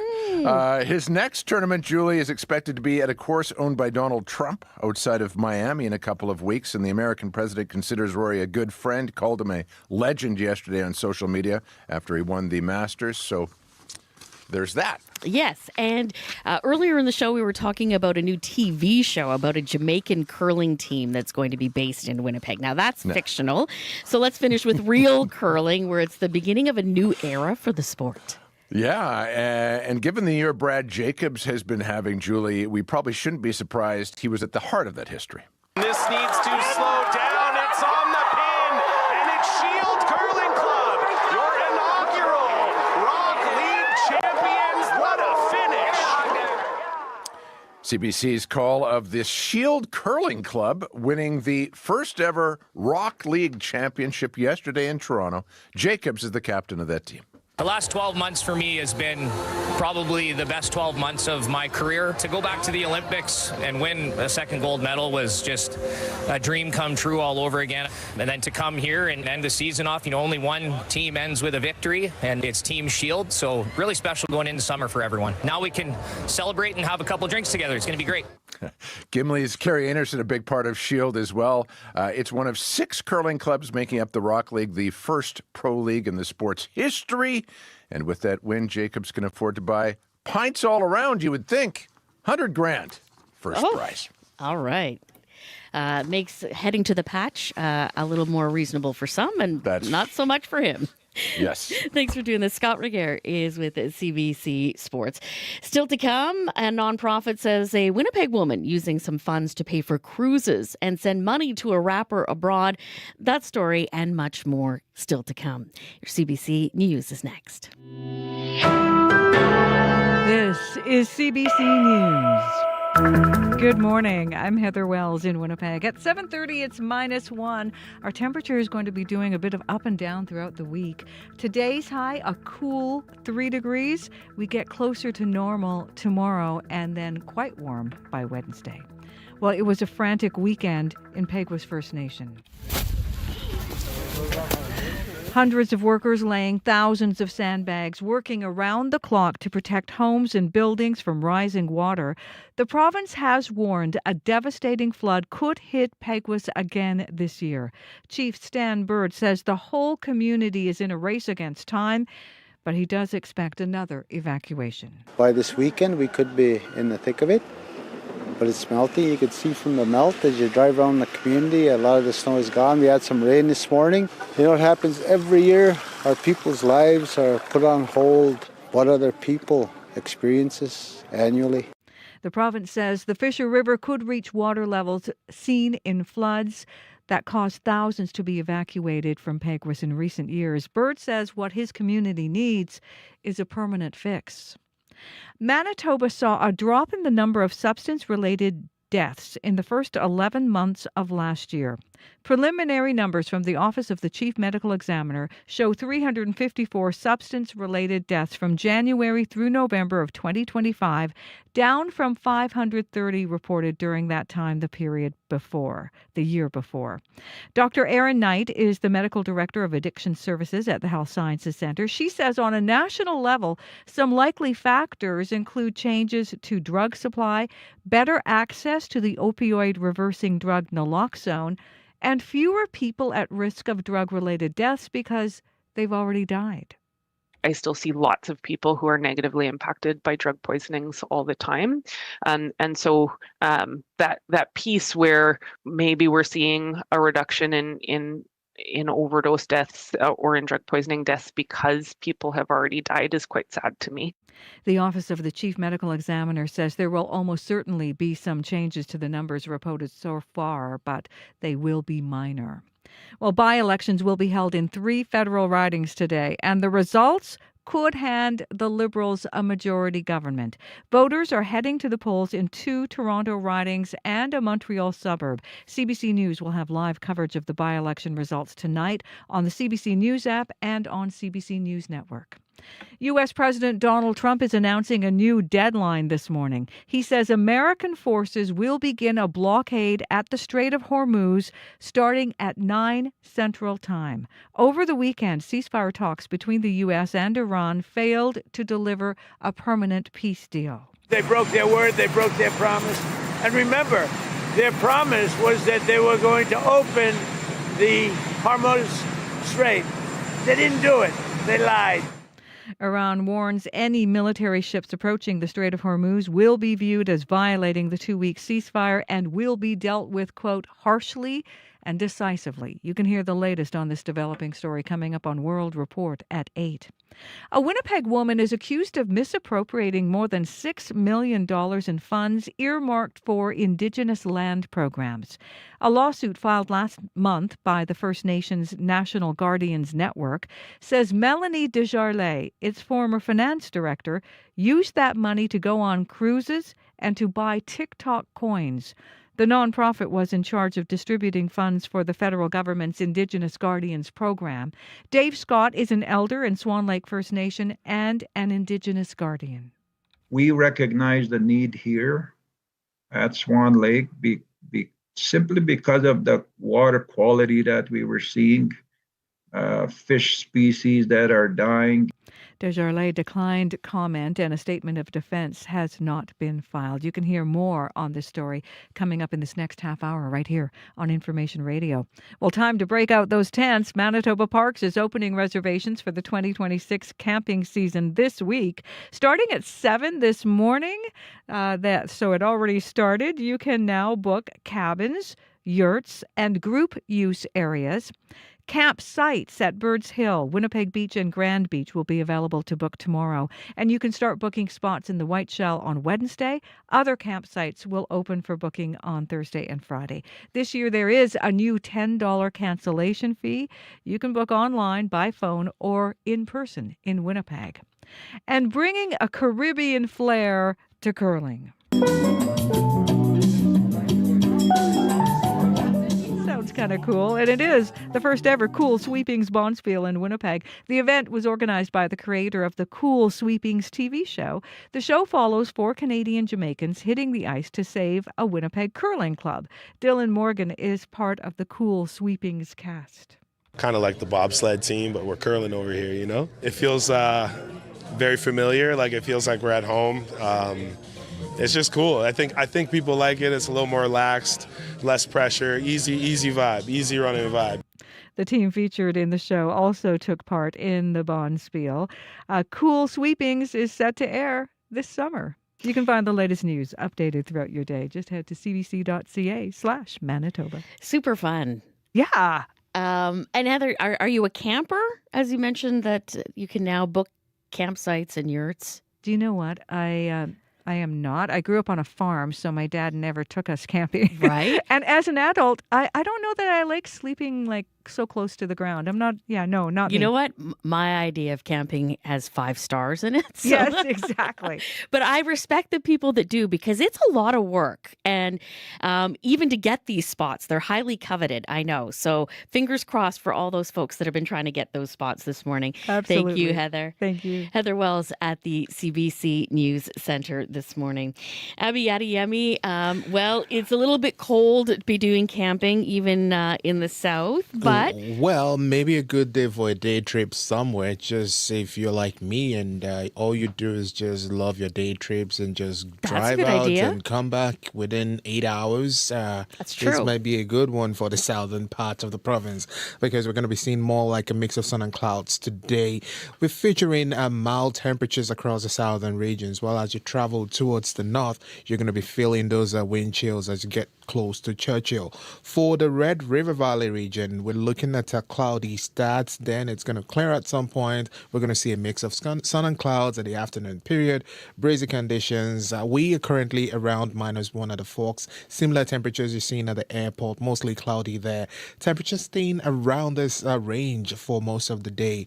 We're expecting a high of 3 degrees later, and then tonight look for a slim chance of showers, and we get to deep to about -2 or -3, while Thursday brings more sunshine and highs close to 10 degrees. In the southern region, we're experiencing this clouds to begin to break, and the Pembina Valley region from Modern Winkler to Morris all the way down to Port La Prairie, we're seeing temperatures around 1 degree at this time. Cloudy there. You warm up to 4. A slim chance of late showers also in the forecast there. For the Westman region, Brandon and nearby communities tracking it towards Nipawin, we're seeing current temperatures around -2. Partly cloudy there. You get to see some clear conditions soon. Highs will be around 3 degrees. In the Parkland region, Dauphin, you're sitting at -2 at this time. Cloudy there. High of 4. In the Interlake region, Gimli -1 and cloudy, warming up to 3 degrees. The power flim from both areas. Currently cloudy. We're seeing temperatures around -3. You'll warm up to 4 later today. While for Thompson, Lynn Lake, Gillam, we're looking at temperatures around -11 and -13, depending on where you are. We'll see highs. Some areas will warm up to 1 degree. Some areas will see highs around -4. For Tudula Lake, -21, light snow falling there. Highs would struggle to get to -16, while for Churchill and the York region, we're looking at frigid start, -22 at this time. Light snow falling there. High of -18, though the wind chill is something you need to take into consideration. It feels like -33 this morning, so there's a risk of frostbite in play.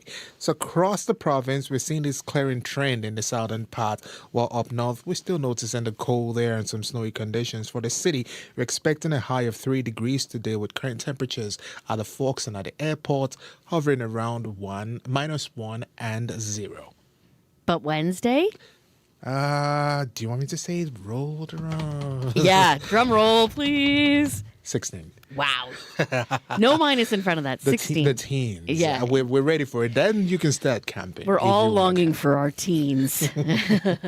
Sierra Sanders. Thanks, Abby. Sierra Sanders is here, our show director, and checking on traffic. Good morning, Julie. Got a call from Igor just after after my last traffic hit, actually. And he brought up some construction as well that you might want to keep in mind if this is on your route. He mentioned Henderson at Larson there. Apparently, it's down to 2 lanes in both directions because of some construction in the area. And he said that it does back up quite quickly there. He beat the rush, but he knows that in that area, it can get a little bit busy during those rush hour times. So keep that in mind. Henderson at Larson, both directions, so northbound and southbound. Those can get a little bit busy there due to some construction, bringing those north and southbound lanes down to 2 lanes instead of 3. So you lose a little bit of area of traffic there. So something to keep in mind there if that is on your drive this morning. Other than that, still pretty quiet on the commuter line so far. Not too much going on out there as people start to get their weeks going here. But the number to call if something does pop up, whether you are here in the city or out on the highways, is 204-788-3093. 20 minutes now before 8 o'clock. Toys filling the room at the annual Winnipeg Doll Extravaganza. Yesterday, collectors were able to buy, sell, and barter special items. Angelina Temple was there as a vendor. This is what she told CBC. Well, in the doll community, it's all of Manitoba. Some people travel quite a ways to get here. It's the one time a year they get to see so many different dolls and add to their collection, sell some that they're culling the herd to find new ones / old ones. There's not as many, if any, antique dolls anymore, but it's starting to come back again. So, I mean, it's just amazing, the atmosphere. Everyone's so into it, and we spend more than we make usually. I mostly collect fashion dolls that are 16, 17 inch, things that I would love to wear but couldn't afford. I also love the Blythe dolls. They have big heads with big eyes, and you can change their look. But I like very unique dolls. I have a lot of one-of-a-kind. I do not really go for full collections, but yeah, I just love it. Well, there's so many dolls out there, and a lot of people are looking for their childhood dolls, and it just keeps things going. I mean, I've seen some artificial intelligence dolls. It's not the same. You need to feel them, dress them, admire them, share them. You know, even give some away to someone. It's so unique, and it's definitely not for children, not just for children. That's Angelina Temple. She was selling at the Winnipeg Doll Extravaganza. Someone else who shares her enthusiasm is president of the Manitoba Doll Club, Lucy Cook. And she's got something to say for those who find them creepy. This is what she told the CBC's Jura McElwraith. Do you have a number of how many dolls you have? In my entire collection? If I had to guess, I'd probably say 5,000 dolls. And so how long have you been collecting? I've been collecting for about 40 years. What initially got you into it? What initially got me into collecting was becoming a mother of a daughter, and just finding when she got to be about 5 years old, I just thought to myself it would be so nice for her to see some of the dolls that I played with. Because up to that point I never did collect. I had gotten rid of all my dolls. So I just started that way by buying some of the dolls, which again we're talking in the 60s, 70s. Just buying dolls, Barbie dolls like that, and then it grew. Sharing it with other people, sharing that love of dolls, what does that mean to you? Well, I know like in the Manitoba Doll Club, I know everybody looks forward to us getting together every month because we have an in-person meeting every month. And the only way I could describe it is the joy. Like we have an absolute feeling of joy to be with other people who collect dolls. There can sometimes be a stigma around collecting dolls as being creepy or, weird. But, we're with our people, right? We all love dolls. We appreciate dolls. We love learning about new dolls or some of the older dolls. So we share a lot of information. So I would say that. It's definitely wonderful being there. And for maybe some of those people who, like, with that stigma, maybe think that dolls are creepy or strange to collect them, what would you say to them? Well, when I hear people say that, I kind of laugh. Because I get people who say, well, I don't like that doll staring at me. But it's really, are they staring at you or are you staring at them? It can be like both ways. So I find it amusing. And I have to admit, too, that I do also have dolls. I mean, there are some dolls that are creepy. You can't describe them any other way. But they're adorable, too. President of the Manitoba Doll Club. Who knew that existed? Now we do. Lucy Cook, who is speaking about her doll collection, which has now grown over the past 40 years. 15 minutes now before 8 o'clock. This is Information Radio. I'm Julie Buckingham in for Marcy Marcusa. And Winnipeg Country Rockers, the Chris Michael Band, blend classic rock energy with that grit as well. Their recent track focuses on faith and the simple realities of life. This is How It Goes. You're listening to CBC Radio 1, 89.3 FM.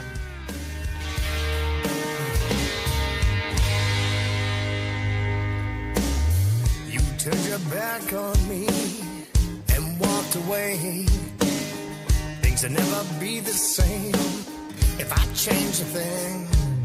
Ain't no prize, no, not shining all around the sunrise. I only keep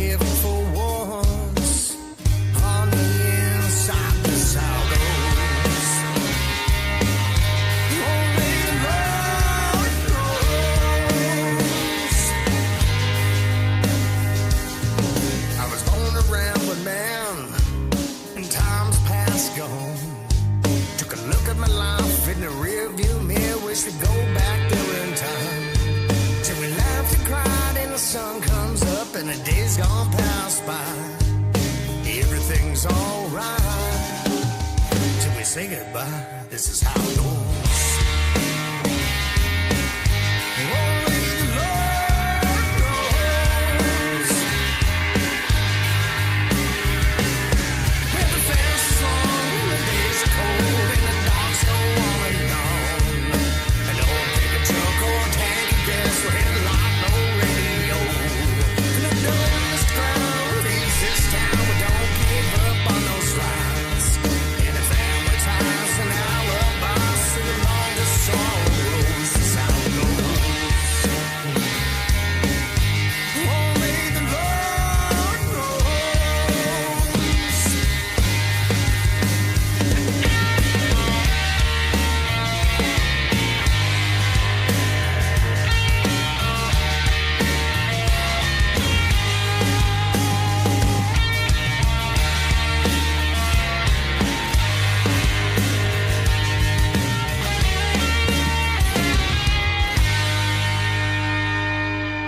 Sticks and stones might break my bones, those words don't mean a thing. Coming from a place don't wanna know, type of tone make a dog run home. Where the fence is long and the days are cold and the dogs go on and on. Where the fence is long and the days are cold and the dogs go on and on. An old pickup truck or a tank of gas, one headlight, no radio. And the dirt in this crown feeds this town. We don't give up on those rides. Hit the family ties and alibis, singing logs of sorrows. Where the fence is long and the days are cold and the dogs go on and on. An old pickup truck or a tank of gas, one headlight, no radio. And the dirt in this crown feeds this town.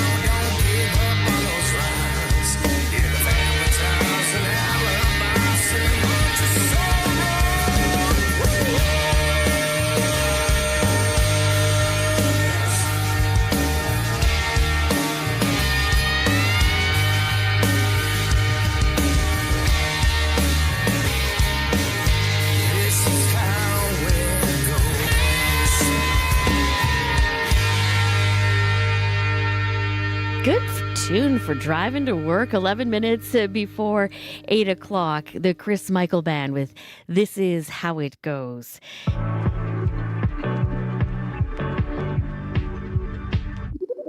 On This Is Manitoba, we celebrate who we are and we lean into the challenges here that can make this place even better. I'm Marcy Marcusa, host of This Is Manitoba. On the podcast, we tackle one topic in a new episode every Friday. It's always about us, the news, and the people here. Get into some local listening.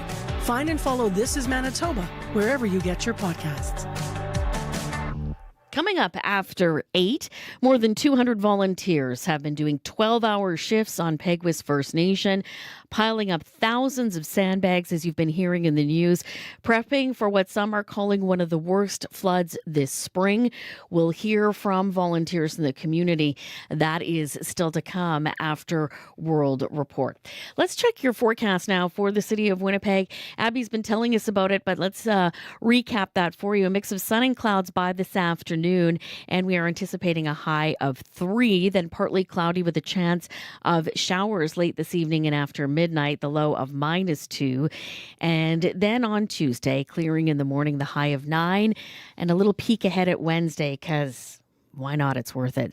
Sunshine and 16 degrees. For Brandon, a mix of sun and clouds and 3 today. Tonight, becoming cloudy with a chance of showers and the low of -3. And on Tuesday, clearing by around lunchtime, also a very nice high of 13 degrees. And for Thompson, a mix of sun and clouds, a chance of flurries late this morning and this afternoon, the high of +1, wind chill of -15, and tonight, partly cloudy, chance of flurries, and the low of -12. And We can tell you now at 9 minutes before 8 o'clock that let's take you to Peguis First Nation now, as residents have been piling up those sandbags where the community has been bracing for one of its worst floods since 2022. On Saturday, the province sent tens of thousands of those sandbags to the community. The provincial flood outlook warns of increased flooding in the Interlake region, including along the Fisher River Basin where Peguis is located. So a hockey rink has been transformed into an evacuation center. That's being done as a precaution. Doug Thomas is Director of Communications for Peguis. He spoke with the CBC's Santiago Arias Orozco. Here is part of that conversation. We were planning a hockey tournament in the arena here for this weekend coming, but due to the higher forecast that the province finally acknowledged that it's going to flood, we decided, okay, now we're going to pull the ice out of here, and we had to do that to prepare for this. It takes about 3 days to get the ice out of the arena. So then they brought in cots. The cots are brought in from Red Cross, and some of the tents are from, I think, some of the local people as well, and the teepees are local. So we set these up so people could have a place to come and have some privacy and just sit if they need to in the event that there's an evacuation. How do you feel when you think that people are going to be staying here, like for days at a time sometimes? Well, it's hard to be displaced, but at least you're home here. I think that's the benefit that we have, is that we're still close to home. It's very likely that there will be a lot of homes that we'll need to evacuate. Considering the short timeline that we have right now, we have to get over 1 million sandbags out, and I don't know if we're going to be able to do that in time. You were telling me that you sort of have known for a while that this might happen, that this is going to happen. Yeah, our traditional knowledge tells us that if there's a lot of snow on the ground and it hasn't melted by this time, that it's going to melt fast. We knew that was going to happen a long time ago, like months ago, and we were trying to get the preparedness and get the funding in place, but unfortunately it takes time for things to happen and get in place. And this is the first year I've seen that the province, and there's been a will with the province and the federal government to move clay and build dikes around homes. So that's a huge plus, and that could help save some homes. And I think tomorrow we have Team Rubicon coming in to help sandbag. So they have some of their coordinators working with us right now, but they don't have their sandbaggers here yet. So the sandbagging efforts are moving as fast as we can, but we don't have much manpower here to move them in time. How concerning is all of that? The fact that, for example, with the sandbags, you might not have enough men or people to actually move them and put them where they have to be. How worried are you? Well, that's very worrying, because we have piles of sandbags out here, and everyone's working as fast as they can. So it's unfortunate we had to wait so long, but at least it's happening now, and I wish we could have done it a lot sooner. How soon? Months ago, like at least a month ago. If we could have started at least a month ago, we could have had these homes sandbagged already. So maybe you think if a month ago, when you started raising those flags, those concerns of like we're gonna get flooded, if we had paid attention back then, maybe we wouldn't be at risk of maybe potentially seeing that many people that have to leave their homes now? We've been raising this issue for the past 100 years, so it's not a new issue. It's something that we've been asking for a permanent solution, and we are in discussions towards a permanent solution. Hopefully we could see the will and long-term solution implemented. We need to see shovels in the ground like this summer. That's the Director of Communications for Peguis First Nation, Doug Thomas, speaking about how his community is prepping for a potential spring flood. William Bird is one of those people who is helping out. This is what he had to say. Are you a homeowner yourself? Like, do you have a home in the community? I am. Yeah. How worried are you about the flooding?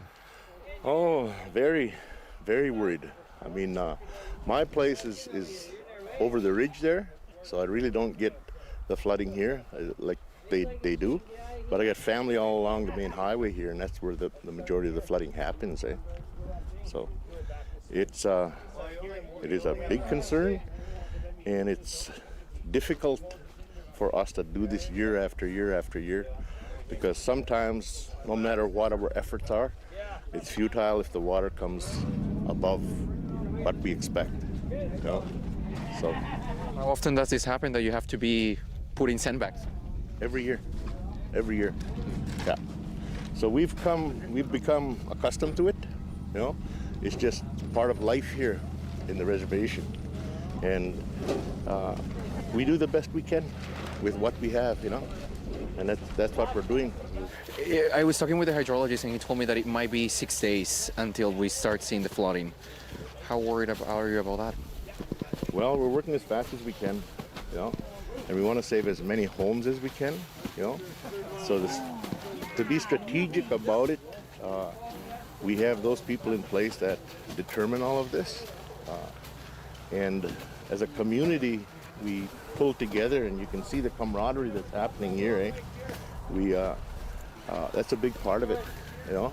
We all get along and communicate and work side by side to do the best we can. I mean, I'm 66 years old. You know, we have people older than me. We have one man that's 81. He's doing this. You know, who else is going to do it?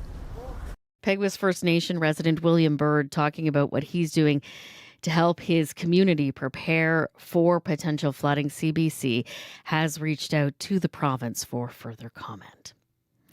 About 2.5 minutes now before 8 o'clock, and we can tell you that we are anticipating a mix of sun and clouds for today with a high of 3 degrees. And after 8 o'clock, it is one trend Winnipeg is certainly not following. A report finds average rents across the country have been actually falling over the past 18 months. But here in our city, despite an increase in the number of rentals available, the prices for them actually going up. We'll speak to one person who helps newcomers find homes and the challenges that that's presenting. Let's head now to your CBC News Centre and Heather Wells. Good morning. Well, Manitoba is seeing a drop in substance-related deaths. Preliminary numbers from Manitoba's Office of the Chief Medical Examiner show 176 fewer deaths in the first 11 months of last year compared to that same time period in 2024. And a First Nation nonprofit says a former employee misappropriated more than $6 million of its funds. That's according to a lawsuit filed last month in Winnipeg. First Nations National Guardians Network is suing Melanie Desjardins, alleging she used that money to buy TikTok coins and go on vacations to Jamaica. We'll hear more in our next local news coming up at 8:30. Thank you, Heather. Thank you. 788-3093 if you're seeing something in traffic we need to know about. Stay tuned for the news.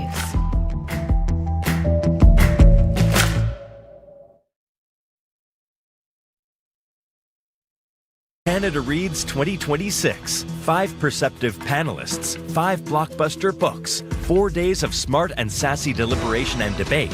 But there can only be one winner. Ali Hassan hosts Canada's favorite book battle, Canada Reads 2026. One book to build bridges. All this week on radio, TV, the Listen app, and on CBC Gem. For more, go to cbcbooks.ca. The CBC News is next. Coming up in half an hour, it's The Current with Matt Galloway. There is less than 2 months to go until the World Cup comes to Canada, and we now know what countries Canada will meet in the group stage. We'll speak with a Hall of Famer about the opportunity for this country to vault itself to the next level of soccer coming up on The Current. This is World Report. Good morning. I'm Angie Seth. Well, polls are about to open in 3 federal by-elections, 2 in Toronto and 1 just outside of Montreal. And depending on what voters decide, by tomorrow, Prime Minister Mark Carney could be leading a majority government. Let's go to CBC's Janice McGregor in our Parliamentary Bureau. So, Janice, the stakes are unusually high for these by-elections. What are the parties saying about that?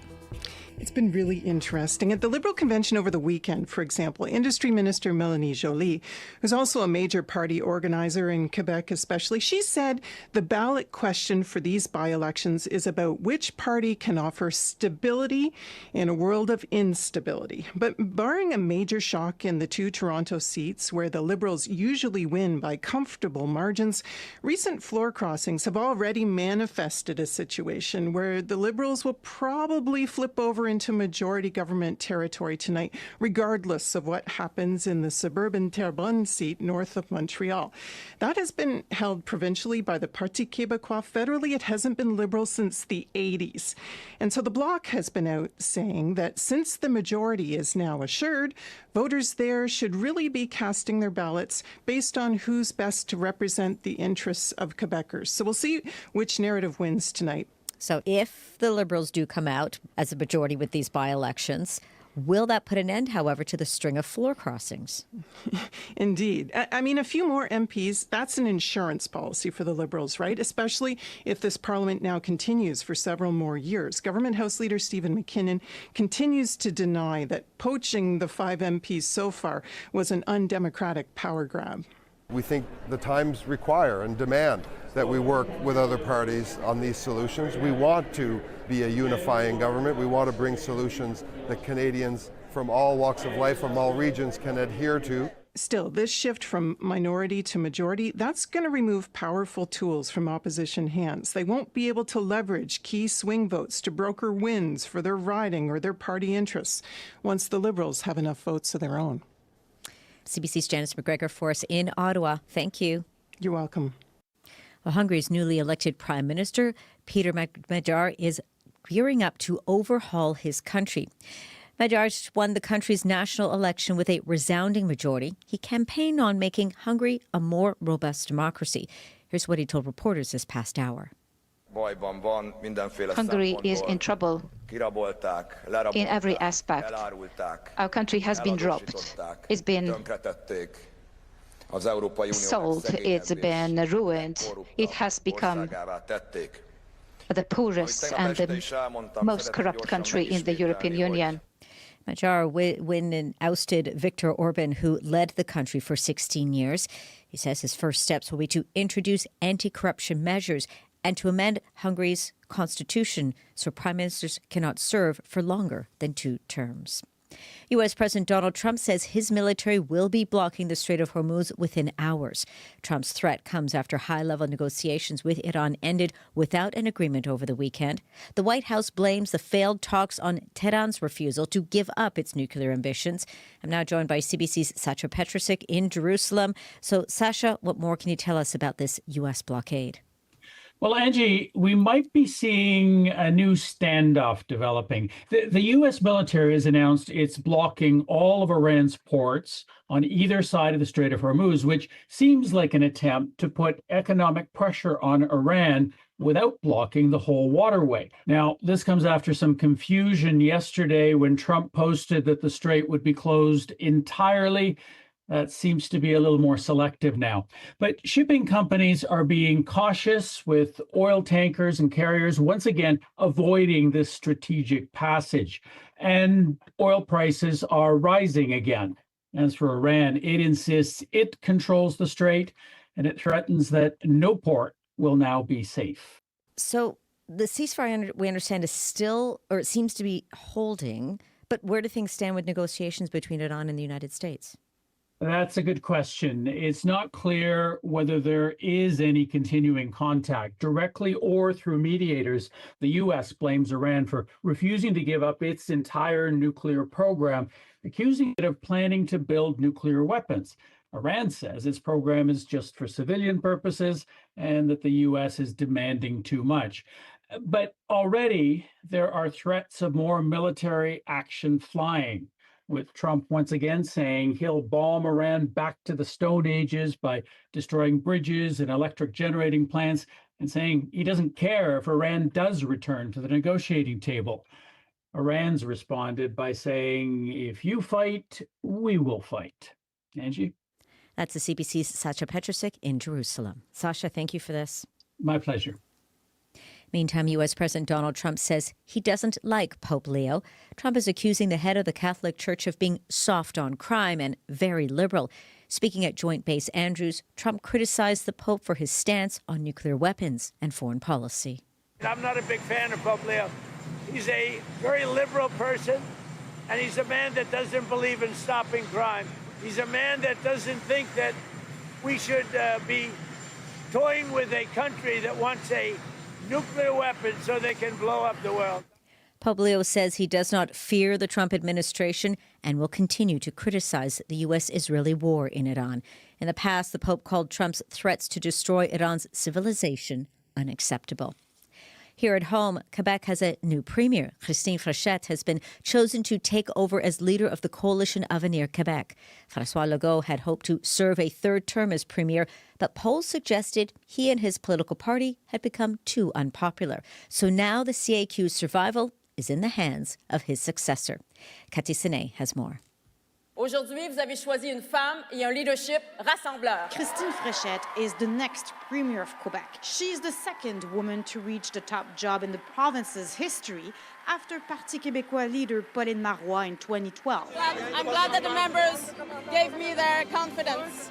I'm really proud of that, and I will be working very hard, and we will unite the party, and we will work for Quebecers and implement change very quickly. Frechette describes herself as studious, as a great listener, and as pragmatic. And she wants to prove that she's ready to face her two opponents, Quebec Liberal leader Charles Milliard and Parti québécois leader Paul Saint-Pierre Plamondon, who she says will bring back the old federalist and separatist rivalries. Messieurs, je vous le dis tout de suite, je ne vous laisserai pas ramener le Québec 10 ans en arrière. Sirs, I'm warning you. I won't let you bring Quebec 10 years back in time. I'll be in your way, Frechette says. C'est la dernière demande que je vous fais comme chef de la CAQ. François Legault asked his MNAs as his last request as CAQ leader to remain united. Unissez-vous parce qu'unis, il n'y a rien d'impossible. He said that's normal that a leadership race creates tension. Be united because in unity, nothing is impossible. Cathy Senet, CBC News, Drummondville. And finally, for us, a Shoppers Drug Mart customer says she was given the wrong medication at the pharmacy and ended up in the emergency room. The case is exposing gaps in a system meant to keep patients safe. Here now is Go Public's Rosa Marcatelli with how a routine pharmacy pickup turned into a months-long ordeal. I felt kind of scared. What should have been a routine pharmacy pickup turned into a months-long ordeal that ended with Marissa Dawson in the ER. I was very faint. I couldn't move. Her local Shoppers Drug Mart pharmacy gave her blood pressure pills instead of allergy medication. The error was only caught by an ER nurse. So the medication I should have had was hydroxyzine, and then the medication that I was given was hydralazine. Melissa Sheldrick knows the risks. Her 8-year-old son, Andrew, died in 2016 after a different pharmacy gave him the wrong medication. Now with the Institute for Safe Medication Practices Canada, she says pharmacist workload is a major factor. It really is strengthening those systems around them in order to support them with dispensing medications. More than 800 million prescriptions are dispensed in Canada every year, but error rates are unclear.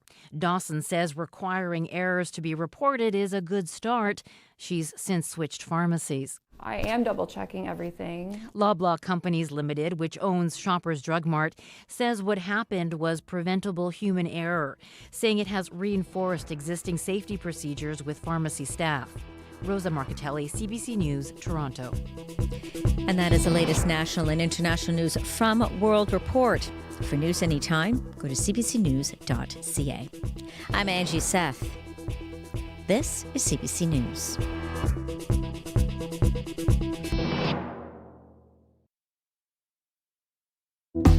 Good morning to you. I'm Julie Buckingham, in for Marcy Marcusa today. You're listening to Information Radio on CBC 89.3 FM, 990 AM, on the app, and of course on YouTube as well.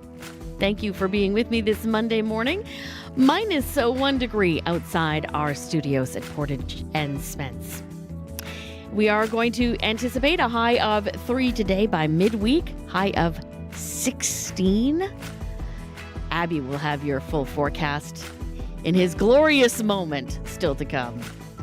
Later on the show, millions misappropriated from a nonprofit to fund a lavish lifestyle and send money abroad is what one nonprofit alleges a Winnipeg woman is guilty of. We'll tell you more at about 8:20 on the show.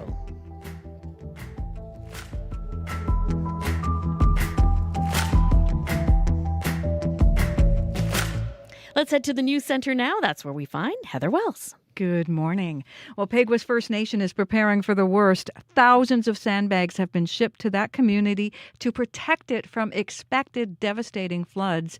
Doug Thomas handles communications for Peguis, and he expects a lot of people are going to have to leave their homes because of spring flooding. Manitoba is seeing a drop in substance-related deaths. Preliminary numbers from Manitoba's Office of the Chief Medical Examiner show 176 fewer deaths in the first 11 months of last year compared to the same time period of 2024. We'll hear some more on that as well in our next local news coming up at 8:30. All right. Thank you, Heather. Thank you. And we are expecting a beautiful day in store today. And let's check in with Abby. Much cooler than what we saw, but still light. Still very nice. It's still pretty nice. You know, the province kind of waking up to this quiet start to the week as the southern region seeing some cloudy conditions, but this should give way to some sunshine later. We're already tracking the sunshine in the Brandon Dauphin area at this time. So expect some sunny conditions as most of the regions warms up close to 4 degrees later in the day. However, for residents far north around the Churchill and Tudula Lake, you should be cautious as the wind chills is kind of hitting around minus 33 this morning. In the south, the breezy conditions will be keeping temperatures feeling kind of much cooler than the actual mercury readings. Most of the areas actually seeing temperatures around -2s to +1s, but the wind chill close to -7 in most of the regions down south. Winnipeg,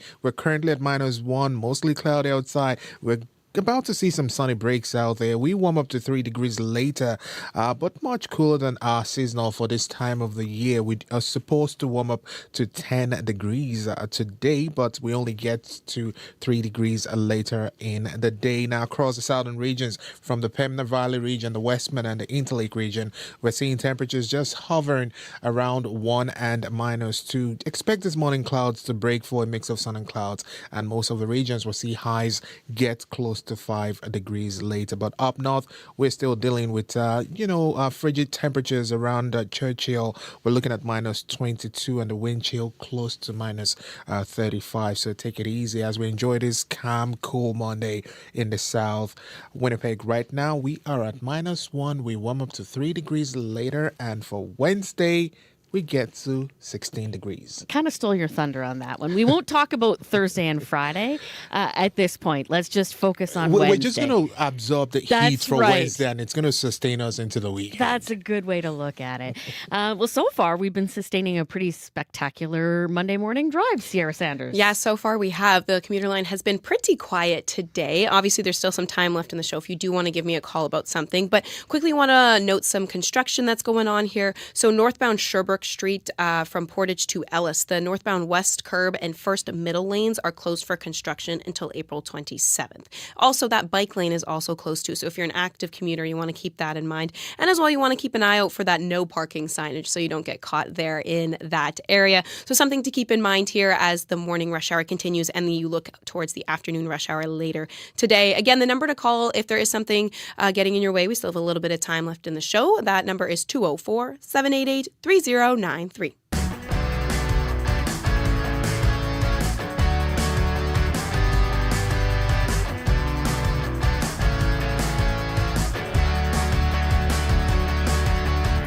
15 minutes after 8 o'clock. And for the past year and a half, a survey by rentals.ca has found that rents nationally have been declining, dropping over 5% year over year. That is from its latest report out last week. But in Winnipeg, that is not the case. Here, it has gone up by almost 3% over last year. That is despite housing starts and apartment block builds increasing in Winnipeg. Cody Gunther is Executive Director of New Journey Housing. Her organization helps newcomers find places to live here in Manitoba. Good morning, and thank you for joining us on Information Radio. Good morning, Julie. Nice to meet you.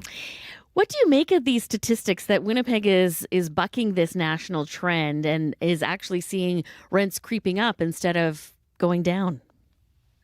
Yeah, it definitely is what we're seeing on the ground with helping newcomers find housing every day that's more affordable. I think that part of this report is showing that Winnipeg is almost playing catch up. Like, we've had lower rental rates compared to other Canadian cities for many years. So I think now it's it's catching up to what those places are like. And it's very difficult to find affordable housing that's in the private market because it's just so far out of reach for people that are working minimum wage or not full time, or if they're on any sort of fixed income. Making ends meet and finding places that they can afford is incredibly difficult. So the report is finding the average Winnipeg rent about $1,600 a month for private housing. How accessible is that for those that you're working with? It's not accessible at all. If someone's on EIA, they're getting about $700 a month for rent. So that doesn't come close to that $1,600. Usually that means they're either having to live in places that, are really lacking in repair, or they're just not that well equipped. Or we have people that having to spend a lot of their food money, basic needs money, and putting that all into rent, and then accessing food banks or other places where they can kind of fill up their budget that way. We see lots of construction in the city. So some people might say, well, Cody, they're being built. We're getting close to a vacancy rate of 3%. One would think supply, demand. Yeah. We're going to see things start to drop. Why are we not seeing that here, do you think? Yeah, the research doesn't show that that's going to work. When you leave trying to provide housing for people that are lower income up to the market, that doesn't translate into more affordable housing.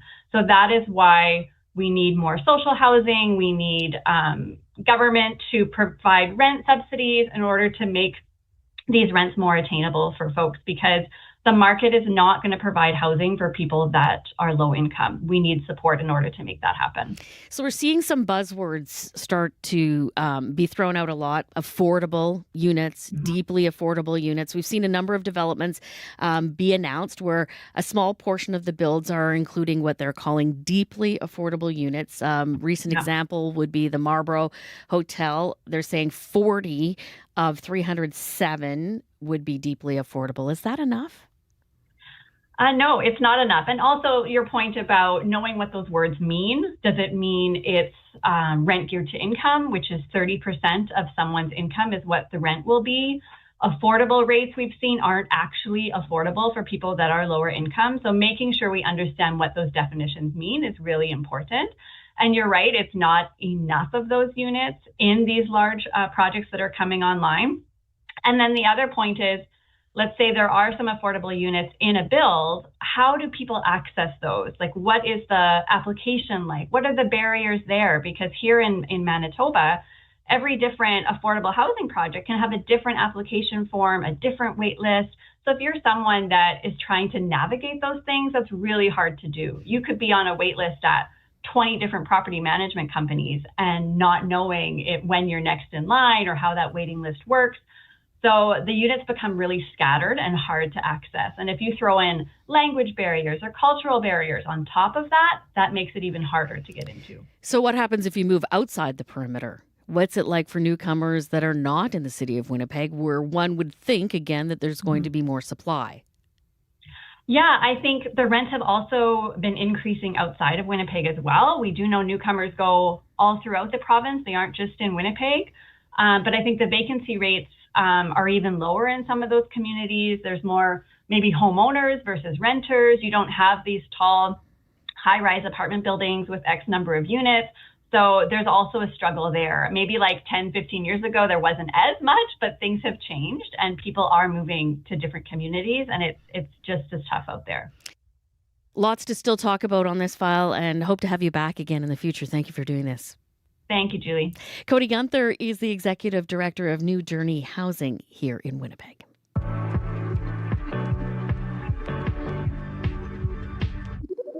On This is Manitoba, we celebrate who we are, and we lean into the challenges here that can make this place even better. I'm Marcy Marcusa, host of This is Manitoba. On the podcast, we tackle one topic in a new episode every Friday. It's always about us, the news, and the people here. Get into some local listening. Find and follow This is Manitoba wherever you get your podcasts. A nonprofit says Winnipegger Melanie Desjardins misappropriated millions of dollars from the First Nations National Guardians Network. Desjardins was financial director of the network, which oversaw millions of dollars in federal funding. The Court of King's Bench lawsuit alleges Desjardins used two of the network's corporate credit cards to make $6.3 million in charges to fund vacations, attend hockey games, and launder money to divert to a Jamaican dancehall singer. The CBC's Michelle Allen has been going over the court documents, and she joins me now. Good morning. Good morning. Let's start with what the First Nations National Guardians Network is. Basically, it's a nonprofit that manages federal funding for these Guardians programs. And Guardians are Indigenous conservation experts who manage land and waters on behalf of their communities. They can have all sorts of duties that include monitoring wildlife populations or managing flood and wildfire impacts, things of that sort. The federal government gives funding to the National Guardians Network, and they're in charge of overseeing the distribution of that money to individual Guardians programs all over the country.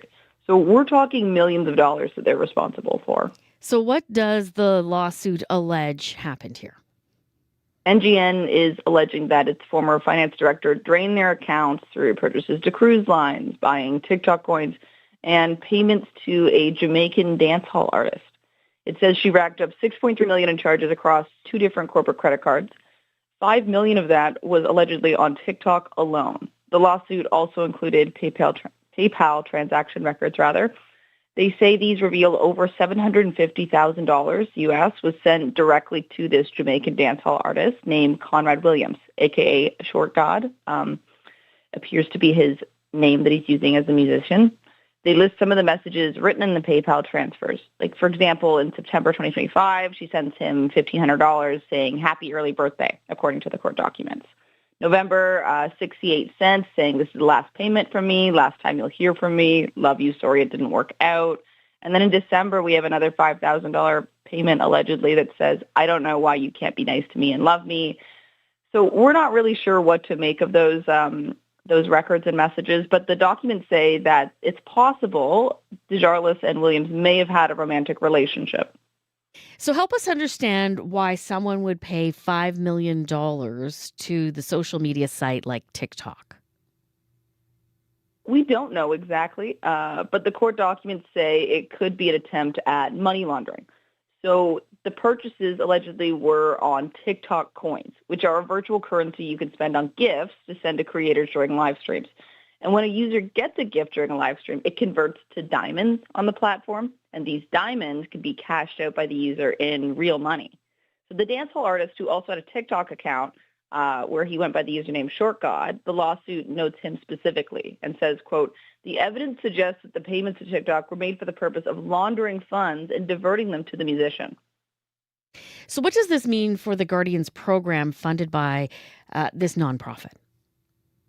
Well, we're not sure exactly right now, but that's something we're trying to find out. In early 2024, NGN had over $10 million in its bank account. And the documents say that Desjardins directed the regular payments to Guardians programs to stop because there was insufficient funds in their bank account as of November 2025. By February 2026, they had just $70,000. So that's obviously a lot less than where they were in 2024. And it's not totally clear what that financial impact may be on the future of these programs. But what we are hearing is that they say their work is really valuable. One of the projects funded through the Guardian Network was the Land, Water, Nature Indigenous Guardianship Stewardship Initiative in Swan Lake First Nation. Elder David Scott says he's been training the next generation of young Guardians, and that a large part of the project was about catching up to environmental damage that has already been done in their community. Things like soil and water testing, given concerns about chemicals getting into their water system. And Scott says funding these programs helps protect the environment, address food and water insecurity, and it's crucial to survival. So what does the federal government have to say about all this at this point? We did reach out to them. A spokesperson for Environment and Climate Change Canada didn't respond to questions about whether programs are waiting for funding or owed money or how they'll be paid. They did write in the statement that it recently learned of the allegations concerning, quote, unauthorized financial transactions. And the spokesperson said in their response it's going to expand their own routine audit of the National Guardian Network. And from now on, the network will no longer be in charge of funding distributions for the Guardians program. And what about Melanie Desjardins? Is she speaking? She declined to comment through her lawyer, and we do have to remember that none of these allegations have been tested in court yet, but we will be following this case through the courts and report back when we know more. Thanks for doing this, Michelle. Appreciate it. Thanks. Michelle Allen is a reporter with CBC Manitoba's I-Team. Now, all of this story is on our website and will be on CBC Winnipeg News at 6 tonight. If you have a tip about this story or anything else, call the I-Team's confidential tip line. It's at 204-788-3744. That is 204-788-3744, or you can email iteam@cbc.ca. Hi, I'm Matea Roach, and I have a show on CBC. It's called Bookends. Every week, authors from Canada and around the world will join me to discuss their latest books. We'll have best-selling authors and rising stars. Our conversations will be smart and surprising, because when the book ends, the conversation begins. Bookends with Matea Roach, Sunday afternoon at 1:30 in Newfoundland, 3 Pacific, and on demand on CBC Listen, or wherever you get your podcasts. Winnipeg guitarist Ariel Posen brings a soulful touch to this rootsy track. It features the melodic instrumental work that has made him a staple in the local music community. This is his song, Coming Back. I just can't help it. I just can't quit you.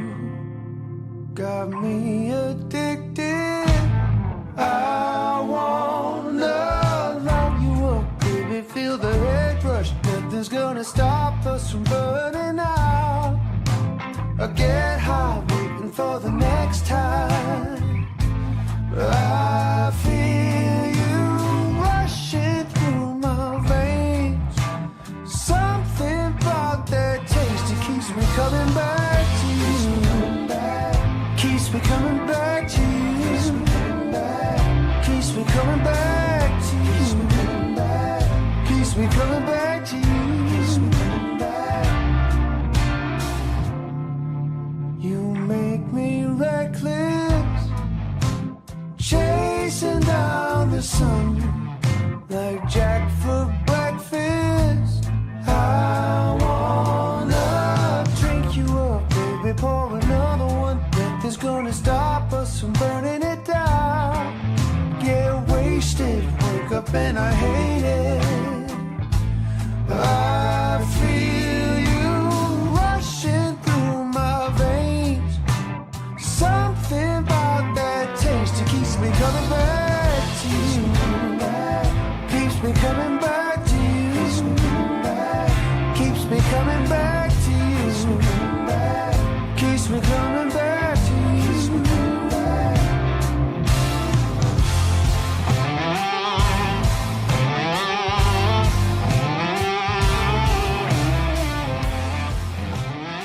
Winnipeg's Ariel Posen with Coming Back. He's heading out on his European leg of his tour with dates in Switzerland later this month before returning to Ontario in May. Coming up on Radio Noon, a lot of the big releases in TV and film are actually book-to-screen adaptations.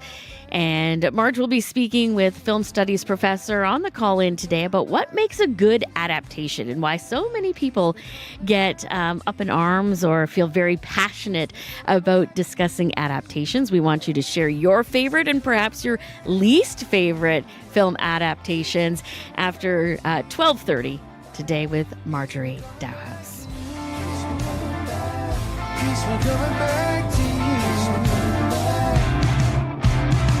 Your CBC News starts now. This is CBC News. Good morning. I'm Heather Wells in Winnipeg at 8:30. Still stuck at -1. It is a cool start to a week that's going to see some highs and then back down to some lows. But for today, a high of 3 with a mix of sun and clouds. Peguis First Nation is preparing for the worst. Thousands of sandbags have been shipped to that community to protect it from devastating floods.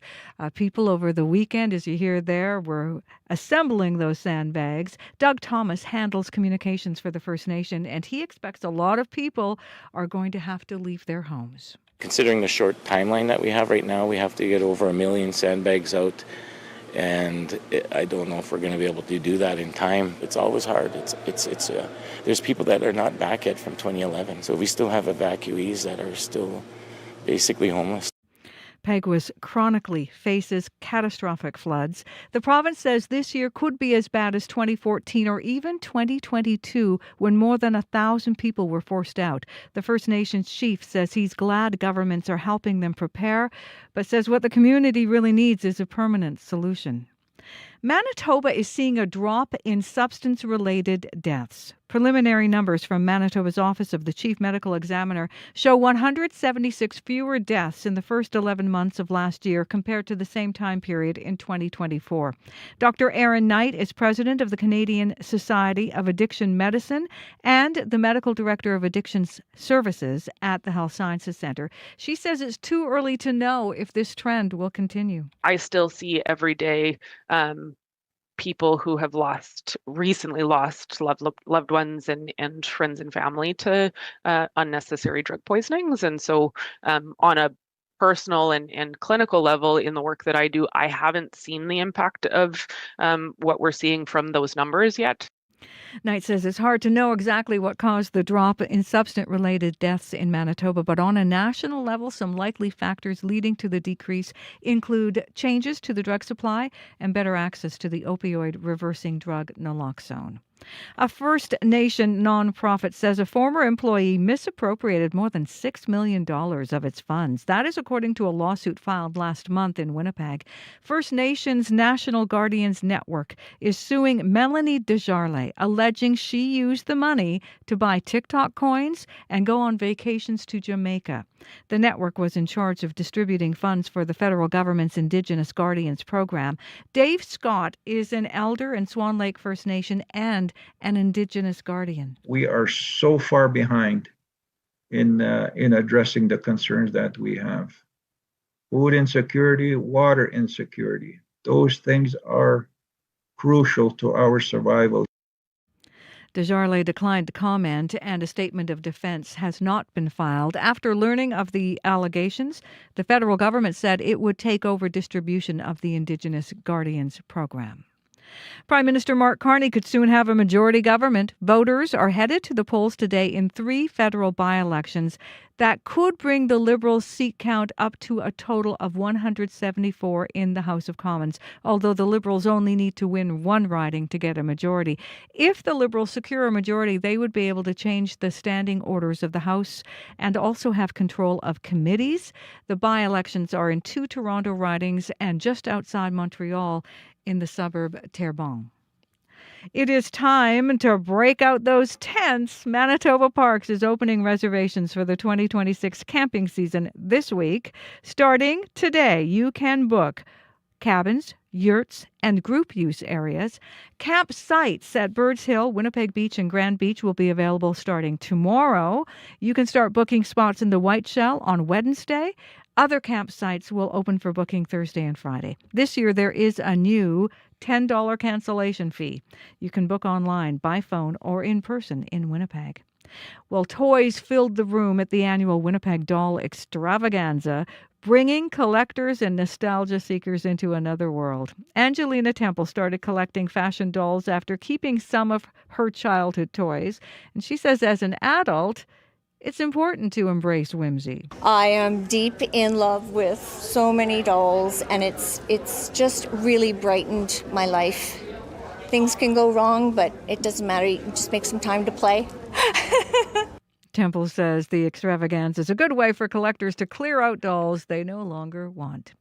You can find the latest news updated throughout the day. All you have to do is head to cbc.ca/Manitoba. Thank you, Heather Wells. Thank you. It's been a fun morning. Heather has Wells been. at our CBC local news desk. And Sierra Sanders joins us now, our show's director. And you mostly directed today. I did. Let's I be did do some honest, directing. The traffic has been pretty great today. Yeah, which is great to hear. That usually tells me that things are moving smoothly along there. But I will remind folks here just at the end of the show, some construction northbound Sherbrooke Street from Portage to Ellis. Those northbound west curb and first middle lanes are closed for construction until April 27th. And the bike lane is also closed there for you active commuters. So keep that in mind. And as well, keep an eye out for those no parking signage just to make sure you're not getting yourself in a little bit of a pickle there. Yeah, no tickets. No tickets. It's a no ticket Monday. We don't like that. No. Thanks, Sierra. Let's check in with Abby with your final look in weather. Well, the cloudy conditions will definitely give way to sunshine in the southern parts of the province, while up north we're still seeing wind chills holding things down. Most of the regions down south will warm up close to 5 degrees today. We're currently seeing temperatures near 1 degree for most of the regions, while up north it's still frigid. Some areas tracking -2 from around the and then towards Churchill we're seeing -22. But Winnipeg right now, we are stuck at -1 and we get to 3 degrees later. You can take that to the bank, I'm sure. Abby Abadiemi is our technical producer and also handling weather today. Darren Morash making sure that we're on YouTube this morning. As I mentioned, Sierra Sanders is our show's director and handling traffic as well. I'm Julie Buckingham in for Marcy Marcusa. Thank you for being here. Be well. Enjoy your Monday.